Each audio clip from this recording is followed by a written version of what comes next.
Good evening, Holliston. Welcome to the Select Board meeting for Monday, June 29th, 2020.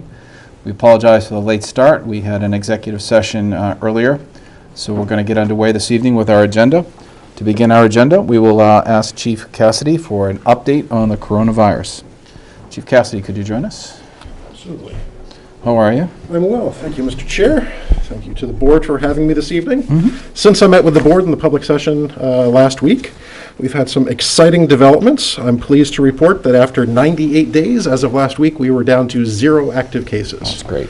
So that is a collective effort of the community, people complying with the required and suggested face coverings and physical distancing and all of the mitigation efforts, which have been inconvenient at times, but absolutely necessary. And we've actually had no new cases since June 8th. So June 8th? Wow. Yes, so it's we're trending in the right direction right now.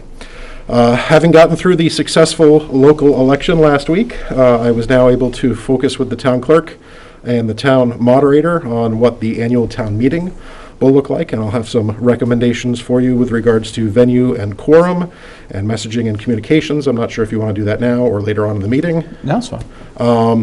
With regards to venue, we believe that the best location in order to facilitate ingress and egress, pathways, as well as cleaning and disinfection would be the Placentino Miller Cafeteria. And both the clerk and the moderator were very comfortable with that option.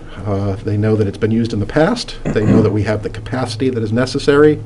And the moderator was quite direct about the fact that he can moderate a meeting wherever we hold it. So he was quite amenable to any option that we threw his way. With regards to quorum, we discussed whether or not it would be necessary to lower the quorum. As we discussed with the board last week, from a public safety and public health standpoint, I don't feel it necessary to reduce the quorum. However, the clerk was concerned about the ability to achieve a quorum during a summer month. Sometimes even during May, we're hard pressed at 7:27. We're still wondering if we're going to make the 100 by 7:30.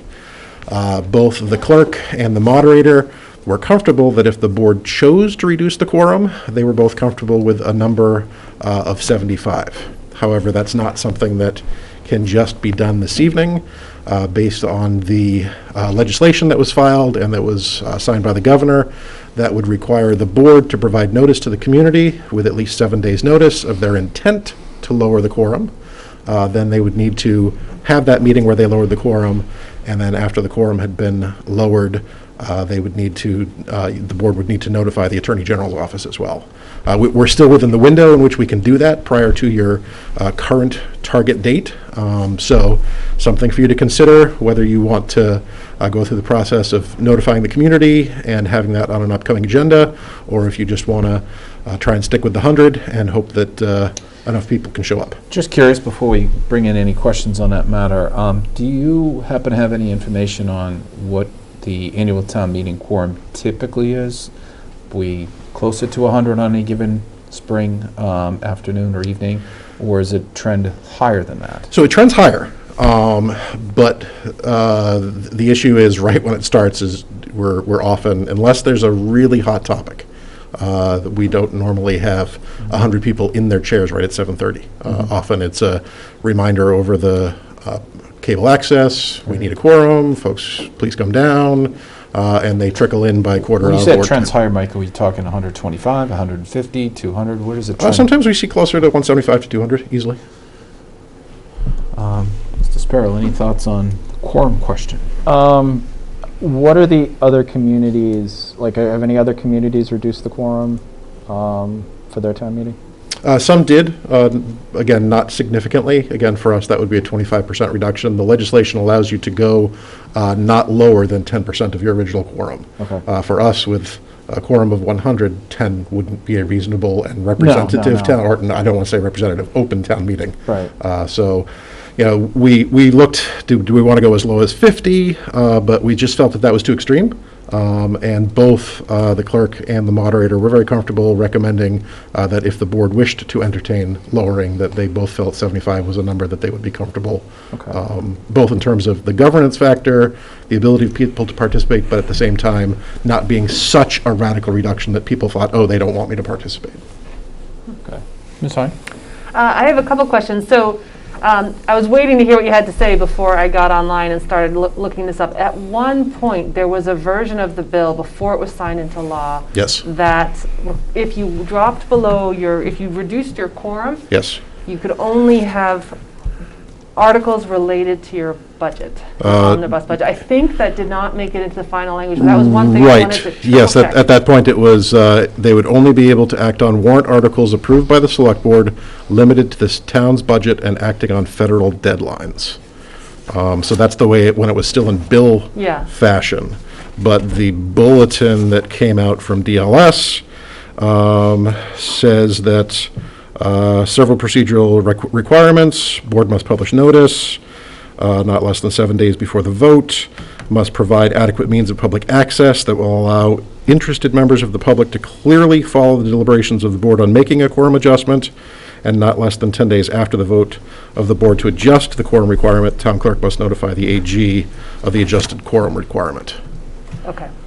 But it did not, those other provisions Okay. of limiting the content of what could be deliberated did not make it in the final version. Okay, so I would think then that were we to consider this seriously, we would want town council to just sort of triple check that and give us a final okay, that does not in any way alter the warrant that we would be signing for town meeting if we were to reduce the quorum. Having said all that, I'm not necessarily in favor of reducing the quorum. I think that the success that we saw with the mail and the people requesting ballots through the mail, that they returned by mail or dropped off, I think that opens up to me the idea that residents really are paying attention to what's going on right now in town government, and they're acting on. That information got out to the public through the town website and a couple other probably social media platforms, Holliston Reporter as well. And so I have some degree of confidence that were we to notify residents, I'm wondering about like not a pre-register, because that's not where we want to go, but a poll or some way to take the temperature of residents to say, how much of a window do we have to kind of get a sense of, in the community, do we have 100+ interested individuals who would indicate now that they would show up for town meeting? I'd like to explore that before we reduce the quorum.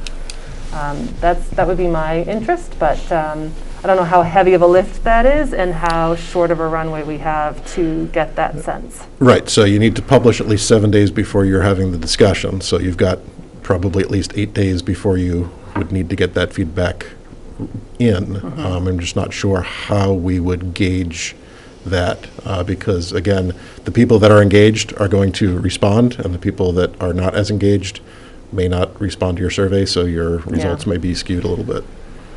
Well, I would just be looking for 100 people to respond. And then if we got anywhere near that to 100, I'd be like, let's not reduce the quorum. And actually, you really probably need about 88 or 87, because once you factor in the board, the moderator, the clerk, The spouse that can myself, tag along. the FinCom, then you're already at 13. So 87 to go. So my take, Mike, is that with a little bit of time, I think it would be helpful for me to know what do other communities do. Mr. Sparrow was leaning in that direction. Sure. For example, if surrounding communities have a quorum of X and they did not change their quorum, do they have any difficulty getting people to leave their homes and during a pandemic come to a public meeting? Right. I don't know what the human behavior will tell us for a town meeting. I can tell you I was impressed by the number of people that went to the polls, Right. if that's an indicator. But nevertheless, some people in other communities have had town meetings, and I'd like to know, did they see numbers dramatically change? Sure. Or can we rely on the trend that you just mentioned that we've seen over the last several years. Yeah, my prior research was just to whether they were postponed and what venue they were held in, but I certainly, and probably will tap into the town clerk through her clerks association to try and gauge some of that. Yeah. I mean, if people are changing the quorum that, and they had their town meeting in May or early June, that's meaningful because the pandemic might have been a little bit more intense. Absolutely. But we've reached a certain phase, and as society begins to open, maybe that comfort level is increasing. I Sure. would certainly like to think that we could get 100 people in Holliston. Right. So I'm with Ms. Hine on that one. I'd be inclined not to change it, but if we see some trends and data from other communities who've recently had town meetings that say otherwise, I think we have to look at that. Is that okay with you folks? So let's wait for a week, give you a chance to maybe do some homework with Absolutely. other communities, and Sure. you get back to us on that? Absolutely. Anything else to report? So with regards to town meeting, obviously, we will, as we talked earlier, best practices from folks like Southborough and other communities on what to expect. So once we know exactly what this is going to look like, we can communicate that out. With regards to municipal buildings, a big thanks to our facilities manager. He worked with the vendor, and the window guards were installed in the majority of municipal buildings last week. It was all done in one day by the vendor. I know he's now meeting with another town department to see what a guard would look like at their location. But based on that, it is my recommendation that the board consider directing town departments who are currently closed to the public that they may open on Monday, July 6th. So before we open that up to the discussion, do we need input from the Board of Health on this matter, or do you represent their opinion on that, Mike? They're very comfortable that we've all moved in the right direction. Have they taken a vote on that, or They just have not. expressed through the town's health agent? I believe Scott Moles is on the call, but He is, bottom line. Yeah. Scott, can you be heard on this before we have any questions for you? I'm comfortable with, can you hear me? Yeah. We can, yes. I'm comfortable with July 6th. I'll have my new board meeting tomorrow, and July 6th for having the staff return, and then, and giving a couple days before we have the public return. So I'd be, comfortable with the public returning, maybe on Thursday, if all the staff comes back in on Monday. Mr. Sparrow, any questions? Will there be any posting of or indication of like reduced occupancy? yes. So currently, we're at 50% under the governor's guidelines, Right. and we certainly would be enforcing that on a department-by-department basis.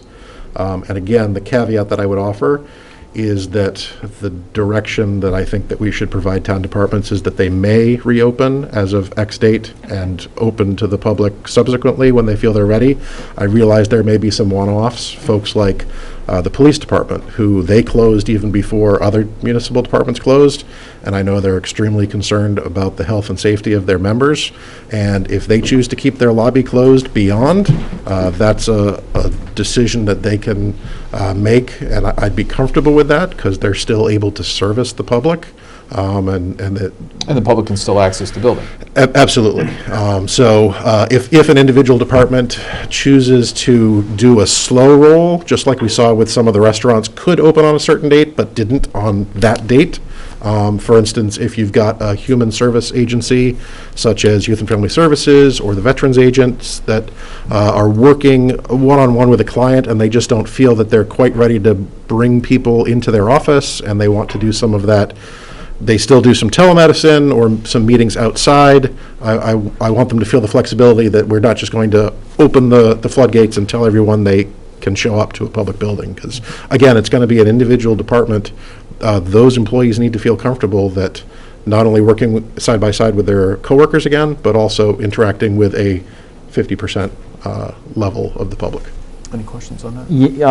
Further about PPEs, is there a town-wide policy to handle PPE for employees?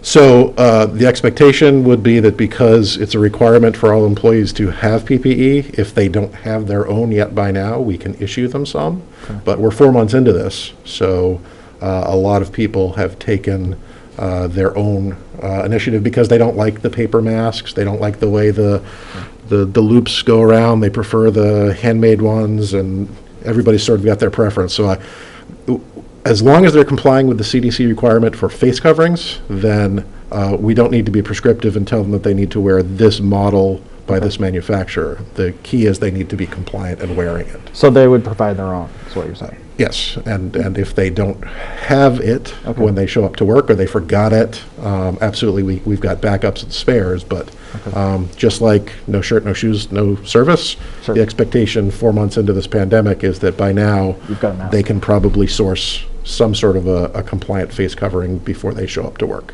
Okay. That's it, Ms. thank you. Hyde? Couple questions. So given that Monday, July 6th is 2 days after Saturday, July 4th, and that this is a decision being made tonight, do department heads have the time to call people back from vacation? Is this going to be an issue for staffing those departments if we give this directive tonight, that the department heads are going to be like, wait a second, you know, I got flooded with requests for vacation time and I'm not going to so that's my question, logistics wise. Sure, It's too short. and that's why I'm recommending Monday, July 6th, and not Wednesday, July 1st as our slow roll. Honestly, there's not a lot of vacations taking place. People still can't really travel a lot, so they can deal with it on a case-by-case basis, and if somebody for some reason can't make it in and continue to telework, you know, all of the metrics that we're going to be doing with regards to training and onboarding people and reminding them about the PPE, the sanitation requirements, the physical distancing. You know, there's going to be a little bit of a learning curve to what it's like to be back in the physical environment as Okay. opposed to telework. So you're seeing a bit of a transition there between physically being here and teleworking and letting the department heads kind of figure that out to slowly ramp back up to everybody here? Right. Okay. All right. And then you're saying public in the building, in our town buildings on or after July 9th? correct. Okay. All right. So then in terms of our employees, you just covered face masks. Yes. So then hand sanitizers. Yes. Is there an expectation for distancing in the office, and has it been communicated? So if someone works side by side, That's all part of what we'll Okay. be doing as part of the communication for you all come back. okay. And then screening for sick employees, who's responsible for that? So this will be a self-certification, and the expectation would be if they're not feeling well or if they have symptoms, we already have signage in the back door that says if you've got these symptoms, don't come in, go away. And that applies to both employees as well as the public. Okay. And so part of our orientation will be the physical space looks differently than when you left in March. And we have signage that applies to you, that applies to the public. This is here to keep you safe. I've got a couple short videos that will be Okay. shared with folks just to, once again, baseline what the virus is and how it's transmitted, and then also the reminder of what they should be doing to keep themselves safe while they're at work in Okay. terms of hand washing, in terms of not touching their face, in terms of physical distancing whenever possible. So it sounds like you're describing a little bit of a competency check, that employees returning to work, coming off of telework, are going to have to kind of run through a list of videos. And there's a checklist that Okay. their best practices, and honestly, this is not only to just make sure that they check the box, but we want them to feel comfortable Yeah. coming back to work, because some of them have some anxiety, and Yeah. if they had the ability, some of them would really enjoy continuing to work from home and not having to interact with the public in a physical space right now. And that's a reality, and we need to work through that and make sure that they feel comfortable Okay. that the environmental controls that we've put in place, that the restrictions on the number of people, the barriers, everything all together is creating a safe work Okay. environment for them. And so then last question here is, does that fall under you to ensure that those competencies or that education is going on, or does that fall under the department head to make sure? Jointly with the department heads. Okay. I will equip them and give them the resources that they Okay. need, but I'm not going to be physically checking each employee. That will be on them. Okay. That's a big task. Yes. But I think you're absolutely right to say that it is to make people comfortable, and that's the most important thing. Right. That their safety and health is ensured. Okay. And that transitions right into some temporary workers.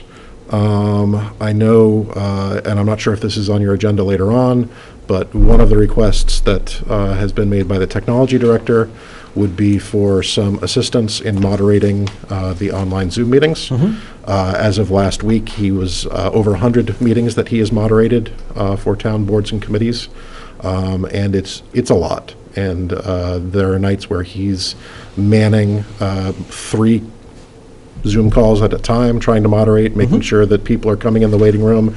People's name on their device don't always indicate who they really are. Sometimes they've got some cute names that may be great when they're doing a Zoom with their grandchildren, but when they're doing a Zoom call with the public, it's hard for him to know whether or not somebody's authorized or whether they're trying to Zoom bomb.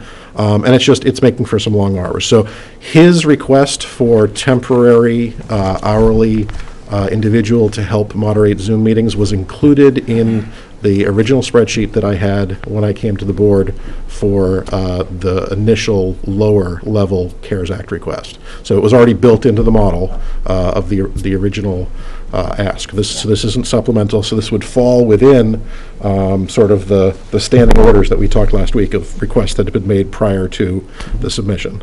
To that end, another department head had also made a similar request for temporary employees, and that would be the facilities manager had requested that as part of our best practices that we would bring in extra help to do some extra sanitization, extra cleanings, high-touch areas, high volume. Would they come under the janitorial contract? We could do it that way. I would prefer to do it that way as opposed to an employee. And again, that was built into the model. We embedded that. So if your board feels that is appropriate, you can direct both department heads to proceed with finding the right solution to make that happen. I would believe that would be a good idea. Mr. Spurl, any comments on those two slots? They'd be funded by the CARES Act funding that we've received. Correct. Theoretically, and or FEMA. So theoretically, not to cut you off, but theoretically the funding, which expires at the end of the year, the resource goes away then as well. Correct. Unless there's some other arrangement. Sorry, Pat, go ahead. I would feel more comfortable with probably contracting the cleaning for the facilities manager and just making sure that there was a clause in there that would end the time frame by December 31st, if not before, to make sure that we're not on the hook for more cleaning that we don't without going through the proper process. Yeah, our agreement with the cleaning company right now is if we need an extra clean, we just let them know. So if Donna were to put them on notice and say, moving forward the next couple of months, instead of coming twice a week, we need you to come 4 times a week. Or if we decide that if it's after certain meetings that we want certain areas to get more of a deep clean, and I would leave that up to the expertise of the facilities manager, working with the department heads and seeing the additional flow that we have once we reopen. So if you folks are all set, I'll take a motion to approve of the hiring for the IT position and the uptick janitorial cleaning services associated with the CARES Act. I thought we were going to talk about the IT position later because I had some comments about the IT position. You want to do that? Right, yeah, that's fine. Okay. If you just We'll want to hold deal on with, that. What you about just the want to deal with janitorial one? janitorially now? Yeah, so move to direct the facilities manager to issue a contract for additional cleaning services to end on or before December 31st Yes. of 2020. Yes. A second? Second. All those in favor, I say aye. Aye. That carries. Great. So you may proceed with the additional janitorial services. We'll get back to the IT piece. No worries, I'll be here. 2 other things quickly. Parks and Rec put in a request. This was subsequent to the request having been made to the board, to the state, and this was for touchless faucets at the park. The amount would be $1,900. That would fall under PPE. It would be very similar to the guards that we have installed. Those were in the request. This was not. I think this would be an appropriate use of CARES Act funds, and we had a little bit of a cushion. So I would be comfortable, and it would be my recommendation that we direct the Parks and Rec director to proceed with that. Questions on that? No. Nope. Want to take a motion on that, Ms. Hine? Motion to direct the Parks and Rec director to order and install touchless faucets for the amount of $1,900 to be funded through the CARES Act and or FEMA. Second? Second. Before we get to that, just a question. Why just faucets? What about urinals, touchless urinals also? It wasn't included in the request, and I know that the urinal piece has been moving guidance from the state. For a while, we've had composting toilets, which we were not able to use, and so the switch to the more traditional style was up in the air with regards to the Compliance. Executive Office of Environmental Affairs. So are you saying that the compostable toilets, if you were to use one of the Parks and Rec bathrooms, cannot be used? The compostable were not an option, and I think they were going to have to go to porta potty, which needed to be sanitized. So they'd have to somehow decommission the compostables? For the temporary Sure. time being, yeah. And so the benefit of the porta potties is that those are normally constructed from a bacteria and pathogen-resistant plastic. Normally, there's a coating on there that helps reduce and makes it easier to clean. So Okay.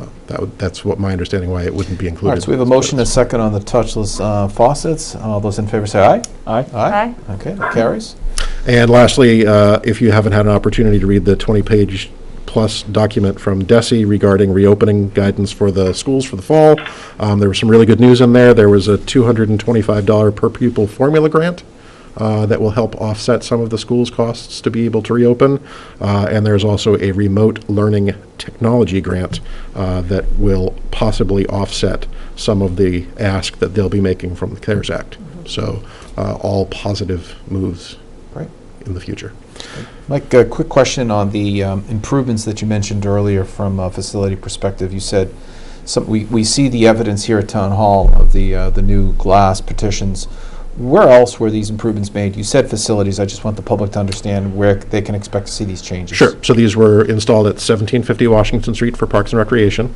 There are also barriers that are being planned for the library, but the library at this point still hasn't opted to reopen to the public due to the guidance specific to libraries. Facilities is working with the veterans agent to see what her needs would be for a barrier device at her location. But primarily it was here at the town hall, plus at Parks and Rec is what was installed last week by the vendor. Nothing down at the senior center? No, not at this time. Okay. And in terms of reopening, as you said, that would be July 6th? July 6th for employees, and to the public, as the health director indicated, he's comfortable on or about the Thursday of that week, which would be the 9th. Which facilities would not be ready? You just mentioned the library. Any others besides that would not be ready for July 6th? I expect that the senior center probably would not be opening just based on their the way they operate and the gathering size restrictions which stay in place. And I would expect public safety would remain closed to the public for the foreseeable future. Okay.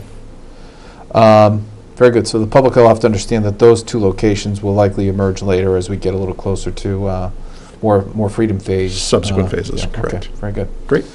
Okay, Anything thank else you. from us at this time? No, I'll be back when you want to talk about technology. Thanks very much, Thank Mike. you. Appreciate it. Before you go, actually, let me ask if anybody from the call has any questions for you, Mike, relative to your report. Anybody on our call? Hearing none. Mike, you're in the clear for now. Let's move on. So for the next item on our agenda, warrants, Mr. Sparrow, if you'd be so kind to read the warrant. So I have a warrant in front of me for this week to sign for $1,519,572.45. Have a second? Second? All those in favor say aye. Aye. That passes. Are you doing? Incidentally, for the public's benefit, we did reorganize last Thursday. If you haven't joined us, Mr. Sparrow joins us as the newly elected member as clerk. Ms. Hine is the vice chair, and I'm the chair this year. So welcome. We'll move on to the next item on the agenda regarding a report of our town administrator. I see Mr. Ritter is joining us by Zoom. Good evening, Jeff. Hi there. Comment. Good evening, board. First of all, I wanted to welcome Ben and the board, and I'm sure you're going to find it a challenging and perhaps a rewarding experience as well. Also, I wanted to congratulate John as being elected chairman or chairperson of the board, the select board, and I'm sure that you're going to find it challenging and perhaps it's sometimes rewarding as well. Thanks, Jeff. You're welcome. Just a couple of things on the agenda, or on the my list here of things that I wanted to point out. The FinCom is meeting tomorrow evening at 7 o'clock, just so the board knows that. I know that there's work going on regarding 9 Green Street, and there's work going on to draft an RFP that's working on the design of the parking lot. So that's underway. It's going to be a little while before that's ready for prime time, but it is working. It's working its way through. I know that the before the Finance Committee is a request for the software for the facilities manager, and I'm hopeful, and I expect, and I'm hopeful that they're going to approve the appropriation for the software for the facilities manager, which is a critical element for his ability to function in his job. So I'm going to be watching that closely. Regarding 260 Woodland Street, that project has been pretty much wrapped up, and I think that the final inspection was either scheduled for today or certainly this week by DEP. So that's good news, and well done to our facilities manager for shepherding that project through to completion. I also know that work is underway for an RFP for the wastewater treatment plant on Linden Street. Again, this is something that's been long in the works, and is going to be a good thing for the town overall. And I know that there's also work going on regarding the senior center alarm system, and hopefully I'll have a further update on that next week. Finally, I just wanted to caution the board that the warrant for annual town meeting needs to be signed next week in order to comply with the 7-day notice. I made a notation, although I didn't note any vote from the board to change the location of town meeting, but I have a note here that you're intending to move it to the Placentino Auditorium, which I will make the adjustment for that language in the warrant tomorrow when I return to work. And Jeff, before you move on from that item, Mike, in your opinion, should we have a vote to change the location associated with the town meeting? When you vote the warrant, it specifies where you are calling the public to convene. Very good. So that'll encapsulate the change. You would be covered at that time. Thanks. Jeff, what's the date next week that you're targeting for the signature? Well, ideally, I would like to have it next Monday. What is the latest next week that you could have it? Well, you need to have it posted 7 days before the annual town meeting. So I believe the 7th day might be Friday or Thursday of next week. Okay. Very good. Any questions for the town administrator, Mrs. Sparrow? Regarding 260 Woodland, you said it's nearly completed, just DEP inspections? That's correct. How much, we put what, 50,000 towards that particular project, is that correct? I think it's less than 50,000. I think it's around 40,000. Okay, I was just curious, like, did we spend the whole thing? Well, you may have transferred 50, but I mean, we had a fudge factor in there in case we encountered any unanticipated expenses. So I think we'll be returning some funds back to the general fund on that. Okay, good. Thank you. That's all I have. Ms. Hine, any questions for the town administrator? No, thank you, Jeff. Jeff, I just wanted to add one item to your list so folks understand you've got 2 weeks to go with our town before you retire. We hope to have your replacement on board shortly. In anticipation of that, just want folks to know I'd asked you earlier today to prepare a transition report for the benefit of the incoming town administrator. I'd like to have some kind of report that identifies the issues that you're working on and the status to the best of your ability, so that we could provide him some ability to hit the ground running with notice. Will that be a challenge for you? Do you think you can accommodate that request? No, I mean, I think I should be able to accommodate that request. That's great. Okay, thank you very much. Any questions for the town administrator from our assembled guests on Zoom this evening? Hi, Stacy. How are you? Go ahead. Hi, good evening. How are you? I just want to make a notation to the location. It's actually the Placentino and Miller Cafetorium. I don't know if it makes a difference if you put auditorium, but I just wanted to clarify that for you. Thank you very much. I think the chief will make that note. Appreciate that. Thanks, Stacy. Anything else from our Zoom friends? Hearing none, we'll move on. Thank you, Jeff. We will now bring forward Mr. Sean Reese, our DPW Director, to continue our water rate study. You're going to be in that chair for a couple of reasons, so get comfortable, right? Oh, yeah. We're going to do the water rate study and also water rate hearing continuation. If you want to bring us up to speed, that'll be great. Well, the additional week was good for us to go over the analysis from Stantec. So John and I had the opportunity to sit with the consultant and go over some additional modeling. So they provided us with a summary presentation, which hopefully... Do you happen to know folks if have. Deborah or somebody from... She is trying to make it right, and she just sent me a text. She's Oh, great. in another board meeting, but All right. hopefully she's able to sign on. And before you get too deep into that, it might be also timely to let folks know today the Water Department posted the water quality report on our website. Is that correct? Yes, we did. Yeah. Okay. Due, Any, deadline is July 1st. There's anything of note in there that you wanted to touch on? No, I mean, there's no real surprises. We didn't have, the big thing was our lead and copper for 2019. We're on a 3-year reduced schedule. Mhm. We had good lead and copper results. No issues with the disinfection byproducts, which we had a couple of years ago. Mhm. Continuation of the water main looping of Hamlin Road will happen later this summer, so that'll improve water quality in that area where we had a disinfection byproducts violation a couple of years ago. Okay. So we continue to just make system-wide improvements. Great. So this annual water quality report is widely read. A lot of people read it. I read it this afternoon. So if anybody has any questions, feel free to reach out to the department. That's right. Water Department. Okay, thanks, Sean. Go on. So. All right. Okay, so Chris is able to put some of the stuff up there, so the results. So the approach Stantec took was a 10-year planning model, okay, using FY 2020 as the baseline, okay. Industry-wide, it's not in the report, but industry-wide, there's a reduction in usage with kind of people's awareness of conservation, low-use fixtures.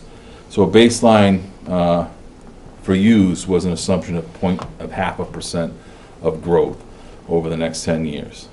Okay, so there's minimal growth within the water industry. We ran multiple scenarios, looking at the debt service, using our current rates, looking at a reduction rates, rates.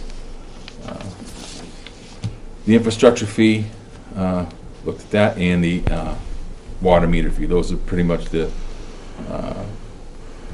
what the water department has. So user rates, infrastructure fee, water meter fee. Okay. So right now in the retained earnings, again, as of June 30, 2019, is 1.3 million. That's the retained earnings. Our baseline revenues were 3 million.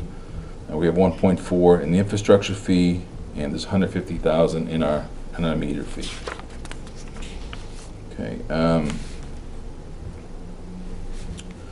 So they looked at our utility expenses and the water system overview, the capital expenditures, and our outstanding debt, all of which is funded by under the user rates. Just ask questions as I go along. So, the financial planning overview. The financial targets are maintain 6 months operating expenses as an unrestricted reserve fund balance. The senior debt coverage of 1.25 net income, so enough of a cash reserve to pay on hand to pay for our outstanding debt.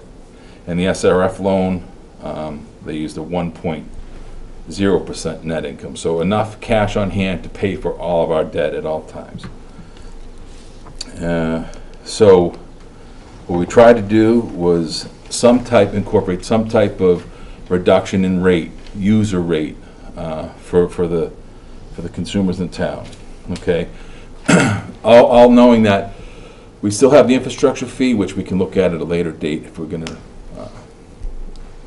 kind of fund in a different method, whether it's bond or whatever. But for now, it stays at the $75 quarterly fee, and no changes to the meter charge. So there's a screen capture page of the financial model, which kind of explains what we're doing. We did the recommendation will be reduced the water rates 3%. Okay. That still keeps our cash in, cash out relatively, for lack of a better word, it looks good.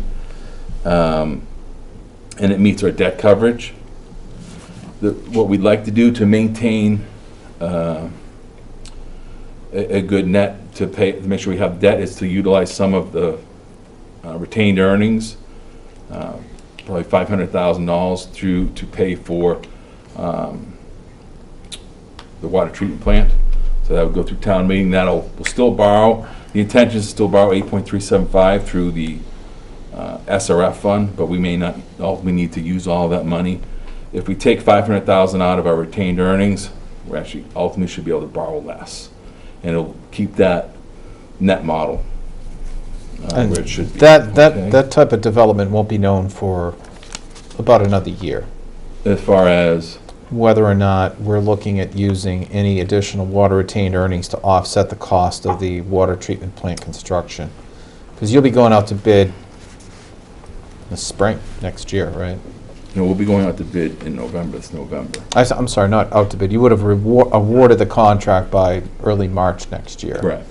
So in terms of how much the project's going to cost, it'll be a known around that time. We can Correct. So you figure can out. do it at a Springtown meeting. Yeah. Right. Exactly. Okay. Okay. So the typical user bill is $192.33.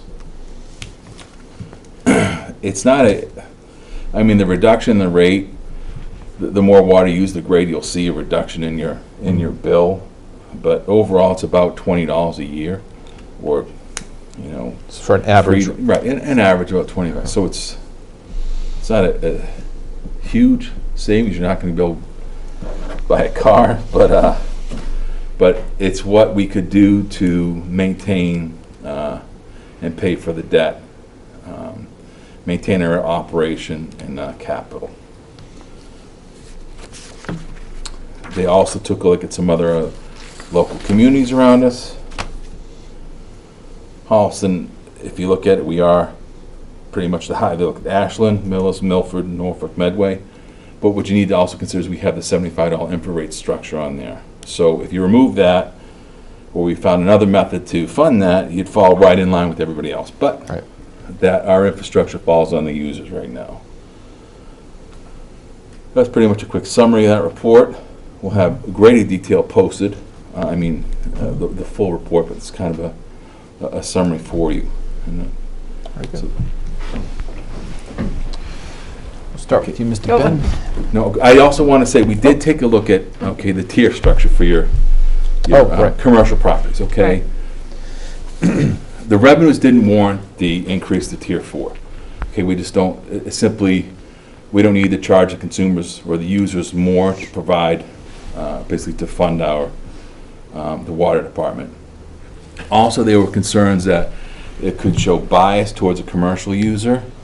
And the fact that you would want to raise rates equally across the tiers, across residential, commercial.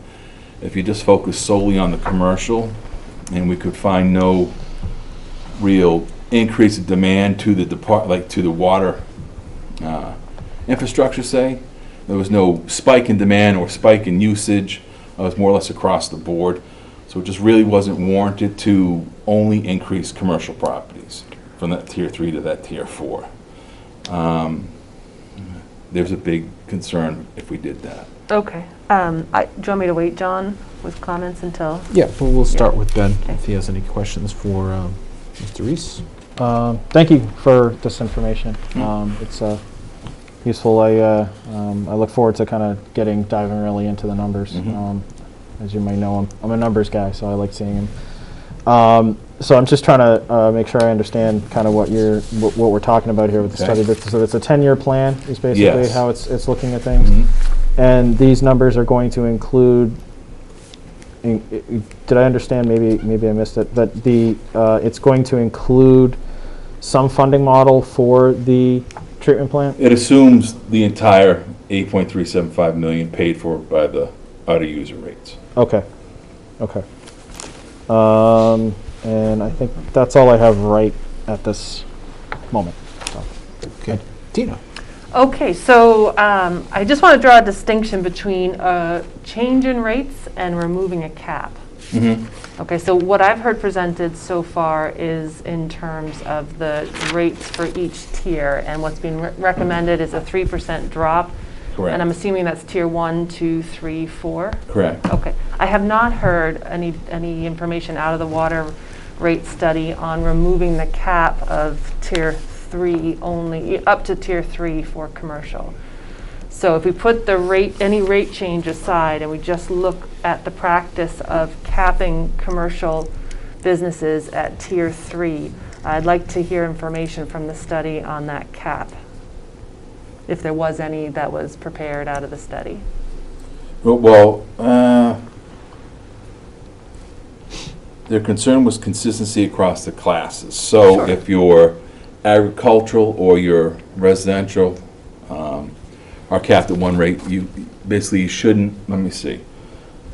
So, just let me look at the caps here.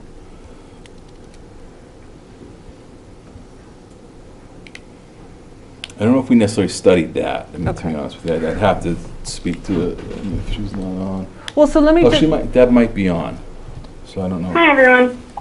Hi, Deb. Deb, hi. This is John Deb from Cronin. Stantec. Yeah, if you wouldn't mind, just announce yourself, please. This is Deborah Kleckner with Stantec.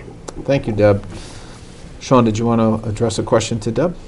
Yeah, Deb, so I guess the question is with the commercial residents that we looked at from Tina's spreadsheet, removing the cap, not necessarily, I guess, it's a rate increase, but it's removing the cap. So they're instead of being capped at tier 3, we just remove the cap, so they could fall into that tier 4. Would there be concerns with that, or? Sure. Well, just a comment that I would like to make, and I'm happy to look further into the data and at the specific impacts that would result in. But generally, when it comes to having rate differentials across customer classes, so for example, right now all of your customer classes pay the same rates, but if you were to apply a rate differential to the commercial customer class that's different than residential, we do see lots of communities that have those rate differentials, but we recommend only applying them when there's a known difference in the cost of service. And so typically a difference in cost of service from one customer group to another is based on peaking of the system. And so a full cost of service analysis that looks into the logical basis of the differential across customer classes is recommended for that. There can at times be issues with rates that are applied if they are seen as being arbitrary and capricious. So making a change without a full analysis isn't something we would recommend at this time. Yeah, I mean, I guess, so I definitely have some concerns. We went through the MVP program back in the summer, and it was identified that a vulnerability for the town of Holliston is drought. In 2016, we saw extreme drought, and those participants in the MVP workshop identified drought as having a significant impact, again, on the future of Holliston. So, yeah, and then, you know, I guess I need a little more explanation. So I'm not talking about a rate differential, and I'm not talking about a reduction or an increase in rate. I'm talking about specifically a cap, where our commercial businesses do not pay tier 4 charges. Our residents do. So I don't understand why it is that we have a tier 4 if only to charge residents a higher rate if they go above 4,800 cubic feet. So it's an equity argument. Well, I would flip it and say, why is that not arbitrary and capricious to say that it's only residents who should be paying 40? That's not my point, but my point is we should be encouraging conservation across all types of usage, residential or commercial. But I'm having a hard time understanding that the rationale or justification for a Tier 3 cap on businesses. I'm not saying that only businesses should be charged Tier 4. We clearly have residents who are charged Tier 4. I'm just saying, why do we not remove it? I'm not wanting to apply it solely to businesses. I'm looking for a justification as to why businesses are not charged Tier 4 when residents are. You want to try that, Sean, or is that for you, Deb? Well, I mean, you could assume that a business would be a larger user of water. There was really only one, in the spreadsheet, there's only one user that really stood out. And we can talk to them on an individual basis rather than applying it to across all commercial users. So there's really only one user in town that had a vastly different role. So let me ask, to Ms. Hines' question, how many rate users on the resident side are in Tier 4, Sean? I wouldn't know that offhand. Minimal. I mean, I don't know how many would fall into Tier 4 in a given quarter. And they're in Tier 4 because of consumption. Correct. So you showed me a list of water rate consumers that are of the commercial brand. Correct. In Tier 3. Yes. And to your point just now, without naming that company, there's one that's off the chart. Mm-hmm. The rest of them all kind of cluster together. Correct. Deb, do you recall what we're looking at visually? Do you know what Sean and I are talking about, this list of commercial users and the rates that they're being charged? Sean and I looked at some specific customers, so Sean, Okay. nod your head if Yes. All right. if we're So talking about the same thing. Okay. I don't, my thinking is on your question, Tina, if any of those commercial users, certainly number one, I would think, but any others of those, of that variety in that cluster, reach what would be a residential consumer's level of consumption in Tier 4, why aren't they in there? You follow me? So we have to find out who's in Tier 4, why are they in Tier 4 from a residential perspective, and Right. how does that So compare to not many, so I would, again, it would be data to have to get, but hardly any residential users hit Tier 4. Mhm. Okay, what happens if they do hit Tier 4, then they call, we basically can notify we monitor their usage. Again, if they're triggering different tiers, we try to let them know, because typically something's going on. Right. So if we were unable to get hold of them, once they get the bill, then they contact us, and through discussion, most of the time we would abate them a different tier. So they avoid that Tier 4 charge, because something happened, they might have been away, there might have been a leak, they had some sort of catastrophic event in the house, but typically... Just quickly for the benefits of people maybe listening, what's the water consumption level that gets you into Tier 4? 4,800 cubic. It's 4,800 cubic feet Per year or quarter? quarter. Per quarter. which is a tremendous amount of water. All right, Fill a Tina, couple you have bowls. that list of commercial users. How many would reach that level? So 37 commercial users are, would fall under the Tier 4 charge. So there's That another are way. currently in Tier 3.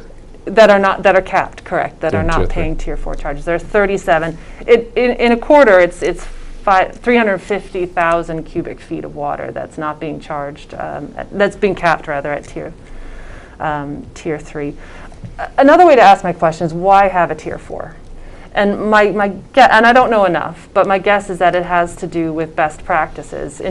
So my whole perspective on this is water conservation, encouraging and incentivizing water conservation. And my assumption here is that the Tier 4 exists because that's best practice for when you have your own municipal source of water supply. It's best practice for encouraging water conservation. And I'm just wondering, are we really using Tier 4 for what it's supposed to be, which is to incentivize anybody? In this case, we're talking about 37 businesses. Are we incentivizing them in line with best practice to conserve water? That's my perspective. It's not about earning greater revenue, right? It's about promoting, because we've identified that drought and the impact on our aquifer is a concern for our future. So that's the point of view that I'm coming from. So if one were to say, let's just remove Tier 4 altogether, we allow residents to seek assistance and exemptions if they fall under Tier 4. We cap businesses, they don't have to pay it, so why do we have a Tier 4? That's a valid question. Yeah. I mean, I would almost defer to applying some type of educational component to the commercial rates. I don't know if it would hinder business in town or operationally some of these maybe they couldn't survive if they Yeah, were continually faced with the bill from a Tier 4 structure. yeah. So I don't know what thought went into the development of the tiers Okay. when they applied them. Because it but- certainly doesn't benefit all businesses, because many businesses don't use that amount of water. So this is not a business-friendly practice per se, because it doesn't benefit all businesses. It just benefits businesses that use a high volume of water. So I guess my point would be it's not necessarily a business-friendly practice.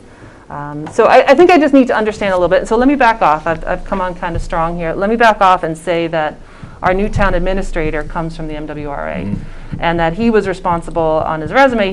He lists that he's responsible for producing the public documents, their publication on comparing rates that residents pay and businesses pay in the MWRA. So I think, Sean, this can be a conversation that we pick up with the new town administrator on board. Okay. I guess my apologies for coming on really strong. I wanted to understand more about Tier 4 and how caps are applied. But I think perhaps this is a conversation to wait for the new town administrator to be on board. Okay. Any other questions, Mrs. Sparrow? No, not right now. You're all set. Yeah. Any questions regarding the water rate hearing and study as presented by Mr. Reese from members of our Zoom call? Anyone?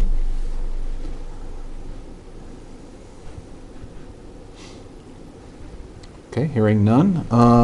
Mr. Reese, I would like to take a motion to approve the rates as proposed. Do you have a document that you want to show us, or a rate number that we reference when we take this No, motion? just it would be a 3% reduction. I believe it's 3.33, is it not? No, Deb, that is it was the actual- 3.33? That was the actual savings. It's $3.33. 3% applied to the usage rate. 3% reduction? Okay. Yep. Again, across all tiers? Yes. Okay. Yep. Okay, I'll take a motion to approve the water rates for the town of Holliston beginning July 1st, 2020. Ms. Hine, if you'd like to make the motion. Move to approve a 3% reduction on Tier 1, 2, 3, 4 water rates for the town of Holliston for FY21. Second? All those in favor say aye. Aye. Aye.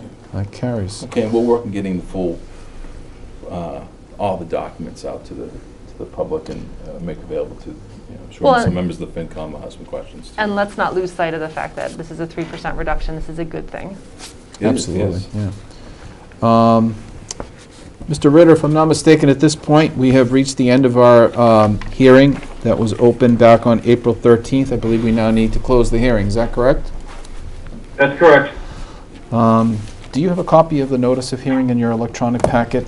You can read it if you'd like. I have it available if you don't have it handy. I thought I had it in- Here, Oh, that, yeah, I do have. to make it easy. If you want to just read that, and then we're going to close, okay?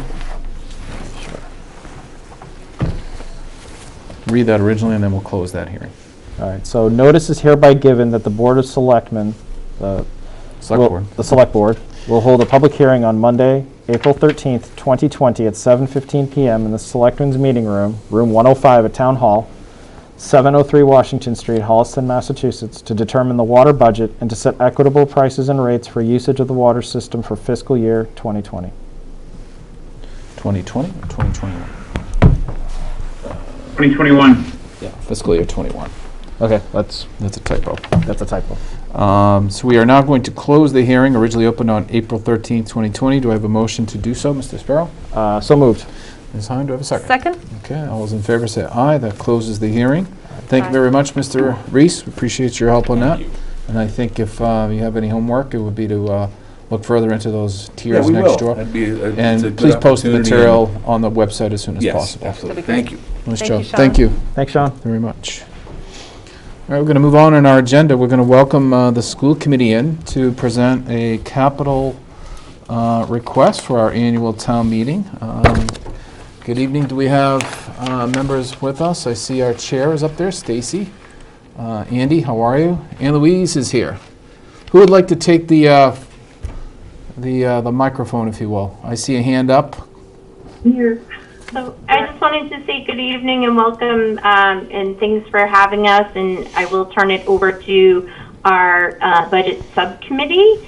And I just wanted to publicly share with you that the school committee has voted this morning to offer a contract to an interim superintendent, Dr. Susan Kuska, pending successful negotiations. So I just wanted to share that with you. Congratulations. Before you hear it through the grapevine. And with that being said, congratulations, Ben, on your new role. And I am turning this over to the budget subcommittee. Thank you. Ms. Hanstead. Yeah, so hello everybody, and congratulations to Ben for joining the select board, and to John for assuming the chair post. I am thinking you're going to have a lot of fun doing that, so enjoy. And I also did want to just personally offer, I guess, appreciation to Chief Cassidy and the town clerk for all that they did in organizing the election day. It was quite a busy day, and there was a lot to manage in the current environment, so I hope you don't mind that I took a few seconds to say that. So tonight we're going to share with you where we are in the capital budgeting process and the voted school committee capital request. It's gone through a few different iterations because, of course, this year is a bit unusual. So I will try to just work through that so everyone understands where we are at and the changes we voted over the last few months and why we are updating it yet again. So with that, can I share my screen? Do I have permission to do that? That'll be a question for Chris. Chris, can she share her screen for the purposes of allowing us to view the PowerPoint on Zoom? There we go. Yes. You're in business, Ann Louise. You're in business. Okay, just bear with me one moment. Put it into a mode that should make it easier. Can you see? We can. Looks great. Okay, super. This shouldn't be too long.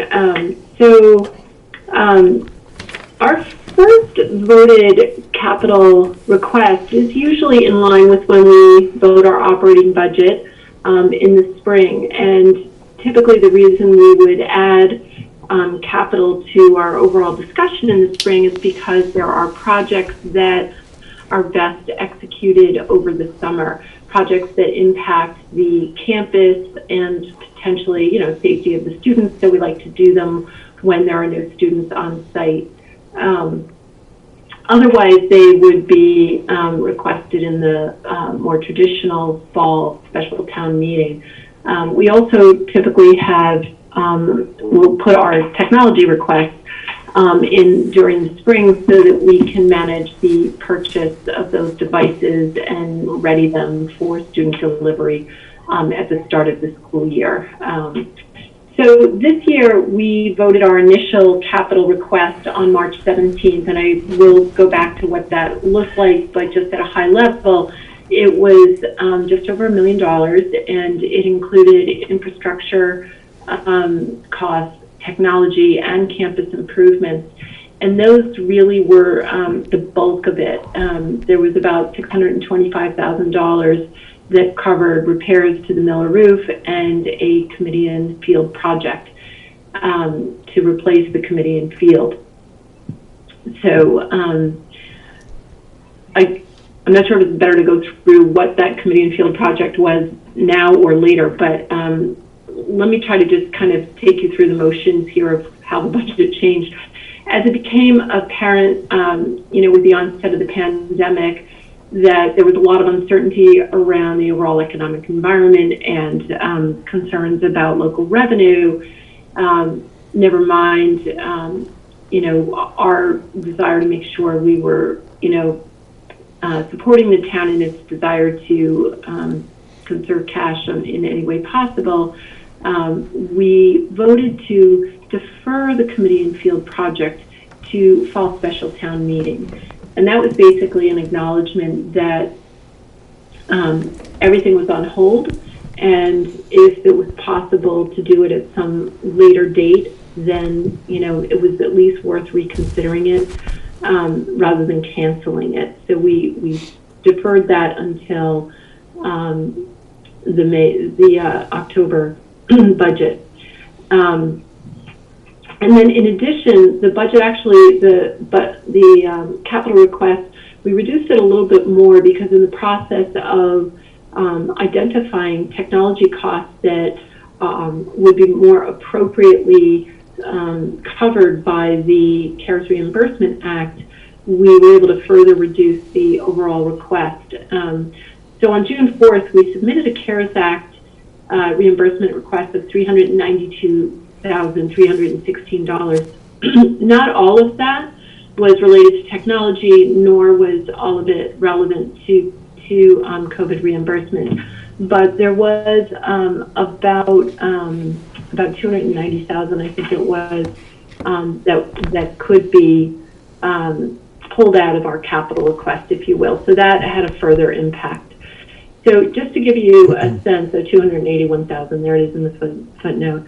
So just to give you a sense of what that March 17th original capital request looked like and what fed into the initial $1 million, this was it. And so when we pulled out the community and field project, that significantly reduced this overall request by half.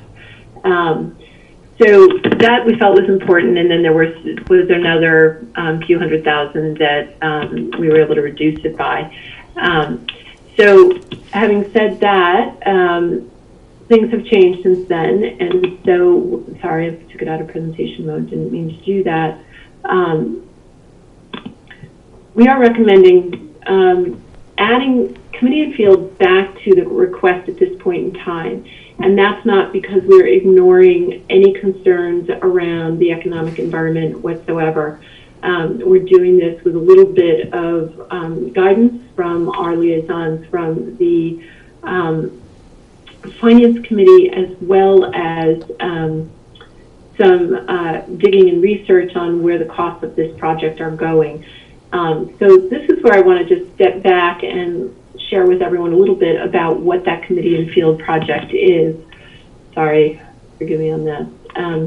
So basically the committee and field is around 15 years old. It was installed in 2005 as part of the new build, and the warranty was 8 years. It has about a 10 to 12 year expected life. So we are, the good news is we are in excess of that right now. We're a little bit on borrowed time, but the field has definitely served its purpose. So currently we contract maintenance to make sure we're keeping the field in the best condition possible 2 times a year. This is an important note because I think the public isn't always aware of this. The initial maintenance was provided by the vendor for the first 5 years, and in fact, they only provide it's only done once a year, as recommended by the vendors. So we're definitely doing more than that to make sure we keep it, in good condition as best we can. And tears and other repairs in the turf are handled as needed. But while it is currently safe, it is showing significant wear and tear. The nylon grass fibers become weak, and ultimately they don't hold in the rubber pellets that every parent in town hates because they find their way into the car and the house. But those rubber pellets are what provide the shock absorption in the field. They're what keep it safe and prevent shin splints and other types of injuries that can happen. And of course, you don't want to have any tears on the field as well. So we had a quote in hand from 2 years ago for repairing the field of about $480,000. So, the 500, excuse me. Sorry. Zoom in. Hey, Ron. Town of Holliston, right? Welcome. That's a first, Ann Louise. I love it. Okay, I just want to like jump out the window right now. Anyway. At least he was fully dressed. We've heard other stories. At least no one was fighting. No one was fighting. right. No, that'll be coming later. Well played. Keep going. You're on a roll. Keep going. So anyway, a quote that gave us a very good sense of where the cost of this would come in, but it is 2 years old, so that's why it was set to about $500,000. However, in one of our budget subcommittee conversations, and I think Tina may have been present, the question was asked, do you think you can capitalize on any cost savings, given that the economy actually is in a rough state? There's some, significant unemployment, but importantly, material costs tend to come down in this kind of an environment. So Keith did some digging. He's on the phone. You're welcome to ask him any questions. And this was about a month ago. And in fact, it looked like the materials costs had come down even then by $40,000. And that's really not insignificant. And it's hard to know whether those savings would hold into next year.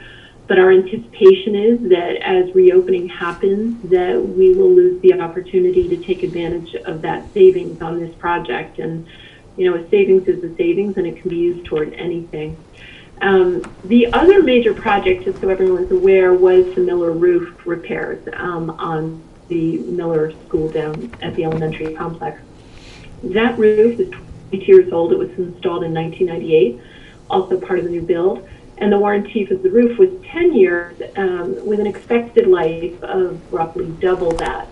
So we are also in this instance, at just beyond our expected life here. We manage the leaks and we repair them again on an as-needed basis, but the roof decking is soft. That is the word that Mr. Bidet would use. That does not mean there's a risk right now of anyone falling through if they were walking across the roof. It just means there's a risk for an increased number of leaks as time goes on. And that, that can create all kinds of other problems. It's obviously something that needs to be addressed. And we have a quote in hand from 2018 for this project of $94,500.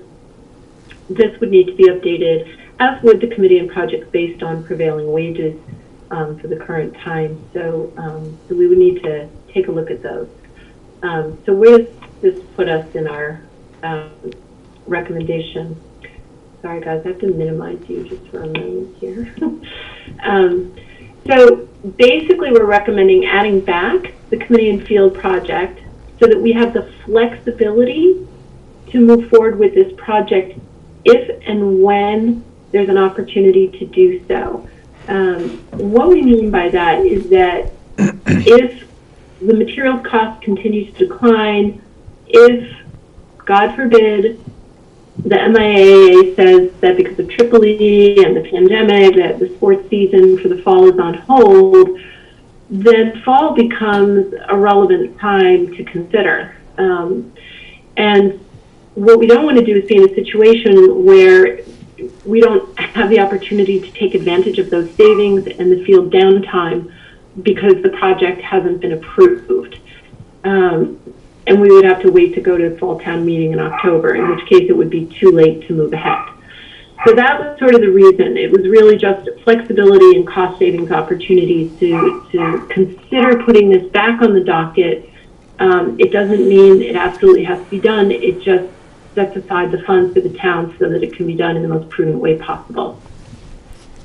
And then in addition to that, we still have the device upgrades for instructional and administrative staff that we originally had in the budget, but we added in a charging and storage cabinet for the Chromebook flips that we are putting in place down at the lower elementary level for certain students. Some of these flips we already have in place, and so that's why this isn't right now in the COVID reimbursement request. but we are also purchasing new devices that are Chromebook flips to ensure we can manage any remote learning if necessary at the elementary level. Even when those would be used in the classroom, we would need the storage cabinet and charging station. And then finally, this is a much smaller project, but one that isn't really optional timing-wise for a few reasons, but that's upgrading our cafeteria point-of-sale system so that it can be migrated to the cloud. Basically, doing this allows us to capitalize on some long-run savings. The security, today we manage it on site, which is not ideal. If we move it to the cloud, it will be managed by the company as part of their overall system, which is great. But the real challenge is that the client-based solution that's on our current system is not going to be maintained moving forward. Future releases will only be cloud-based, and so if we want to have a cafeteria point-of-sale system, we will have to move to the cloud at some point very soon. So those changes to what we had voted, actually I think the last vote was May 21st, bring the total capital request to $747,214. So that is the PRS. Are there any requests for anyone on the committee or Mr. Boudet, who is kindly here tonight to answer questions as well? Great, thank you very much. Ben, would you like to begin with your questions? My main question is the information you gave about the lifespan of the roof and the field. Is it reasonable to expect a similar lifespan from those two projects at this time? Do you mean if we were to replace it, would we get that kind of a lifespan on the next field? Yeah, well, yeah. So basically, if the expected life is 10 to 12 years on committee, and when we put it in 2005, is that what we expect from a new field? Keith, do you want to answer that? Sure, I'd love to, Anne-Louise. Again, the lifespan of those fields is obviously subject to both the quality that you purchase as well as the amount that you use it. With our usage, for it to be in the 8 to 12, 10 to 12 time frame would be the expectation. Okay. And the roof as well. I mean, the roof, it's not usage because you're right. using it to stop rain. Again, a typical roof, this is a shingled section of, it's not the entire Miller roof, it's the area, the pitch section that's over the cafetorium. But again, a typical roof shingling job is going to be 15 to 25 years depending on the quality of shingle. So again, for its last 20 years, I would not expect that to be any different than the previous one. So. Great. Thank you. That's all I have right now. Tina? Yeah, just a couple of things. And so, Anne-Louise, I'd given you these questions ahead of time. If you don't have the answers tonight, that's fine. I'm just curious. Okay, all right, here goes then. I'll run down them rapid fire. How many teams are practicing or playing on the committee and field? It varies by season, so I'm going to share with you what they are because I think it's kind of interesting actually. So there's football, and football's a no-cut sport, so we have a pretty large group of players out there, but it's both the JV and the varsity teams. And then for soccer, it's both men and women's soccer, varsity and JV, and that's also a fall sport. And then field hockey, it's the varsity field hockey. The JV would love to be out there, but quite honestly, it's hard to schedule them with all the other fall teams playing on the field. So they typically play out on the grass, unless there's availability for their competitions. And if time permits, I know the JV field hockey plays out there as well. In the spring, we have men and women's lacrosse. Both, I believe, JV and varsity are playing. And then ultimate frisbee tournaments are held out there as well, as long as they don't conflict with other sports, because they are an official varsity sport now. And sorry. And then sometimes the softball and baseball preseason training may happen out there as well. Okay. How about public activities allowed on committee and field? I know there's a track program that's run over the summer. Are there any other public activities that are are conducted on the field? So the short answer is yes, and those are managed through Parks and Recreation, actually. And there's sort of no limit short of anything that would damage the field. And we tend to separate the notion of the field from the track. For instance, of course, we have spring cross-country, winter track, if they can, late in the season will be out there, but also spring track. But it's not really the field per se, so that isn't quite the same thing. But the Parks and Rec, they will rent out the field in whatever capacity they deem appropriate, and they get the revenue for that, or the town does. Okay, so is there any other town-earned income from activities held on committee and field? So during the football events, that's all for the schools, of course. Are there any other events? I'm thinking maybe like the Lions Club. That's not town, but that's not schools either. Are there other organizations or departments that are earning any revenue from committee and field? PayPal. What's that? Oh. Good. You say PayPal? Oh. Keith, you want to go ahead, Keith. Yeah. There really isn't anything else that is out there per se. Again, there's, as Anne Louise said, the Parks Department will rent it out. Sometimes we do have some men's groups that do play soccer out there. The Lions Club is not on the turf field for obvious reasons. Okay. But no, it's really used for athletics, not really anything else. Okay.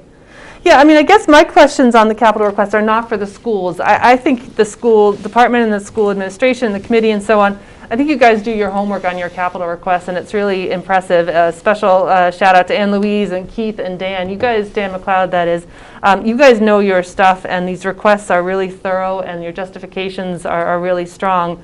So my questions on the capital requests will be reserved for the Finance Committee, in that the Select Board received input a couple months ago, that capital spending really should, for this town meeting, really should be reserved for things that pose a public safety risk. What I hear presented by the school committee is that, sorry, my mask is falling off here, is that the benefit to putting committee and field on this town meeting is for flexibility, so not a public safety risk. So again, I'll direct my questions to the Finance Committee probably tomorrow night if they're going to review it on their agenda. That's all I have. I think that's, if I may, I'm sorry, I just wanted to address Tina's point there. Please, go ahead. We did take it off at the same point in time that you received that guidance from Finance Committee, and so did we. It was, sort of essential requests only, and we felt, for instance, no roof repairs were there. Mm-hmm.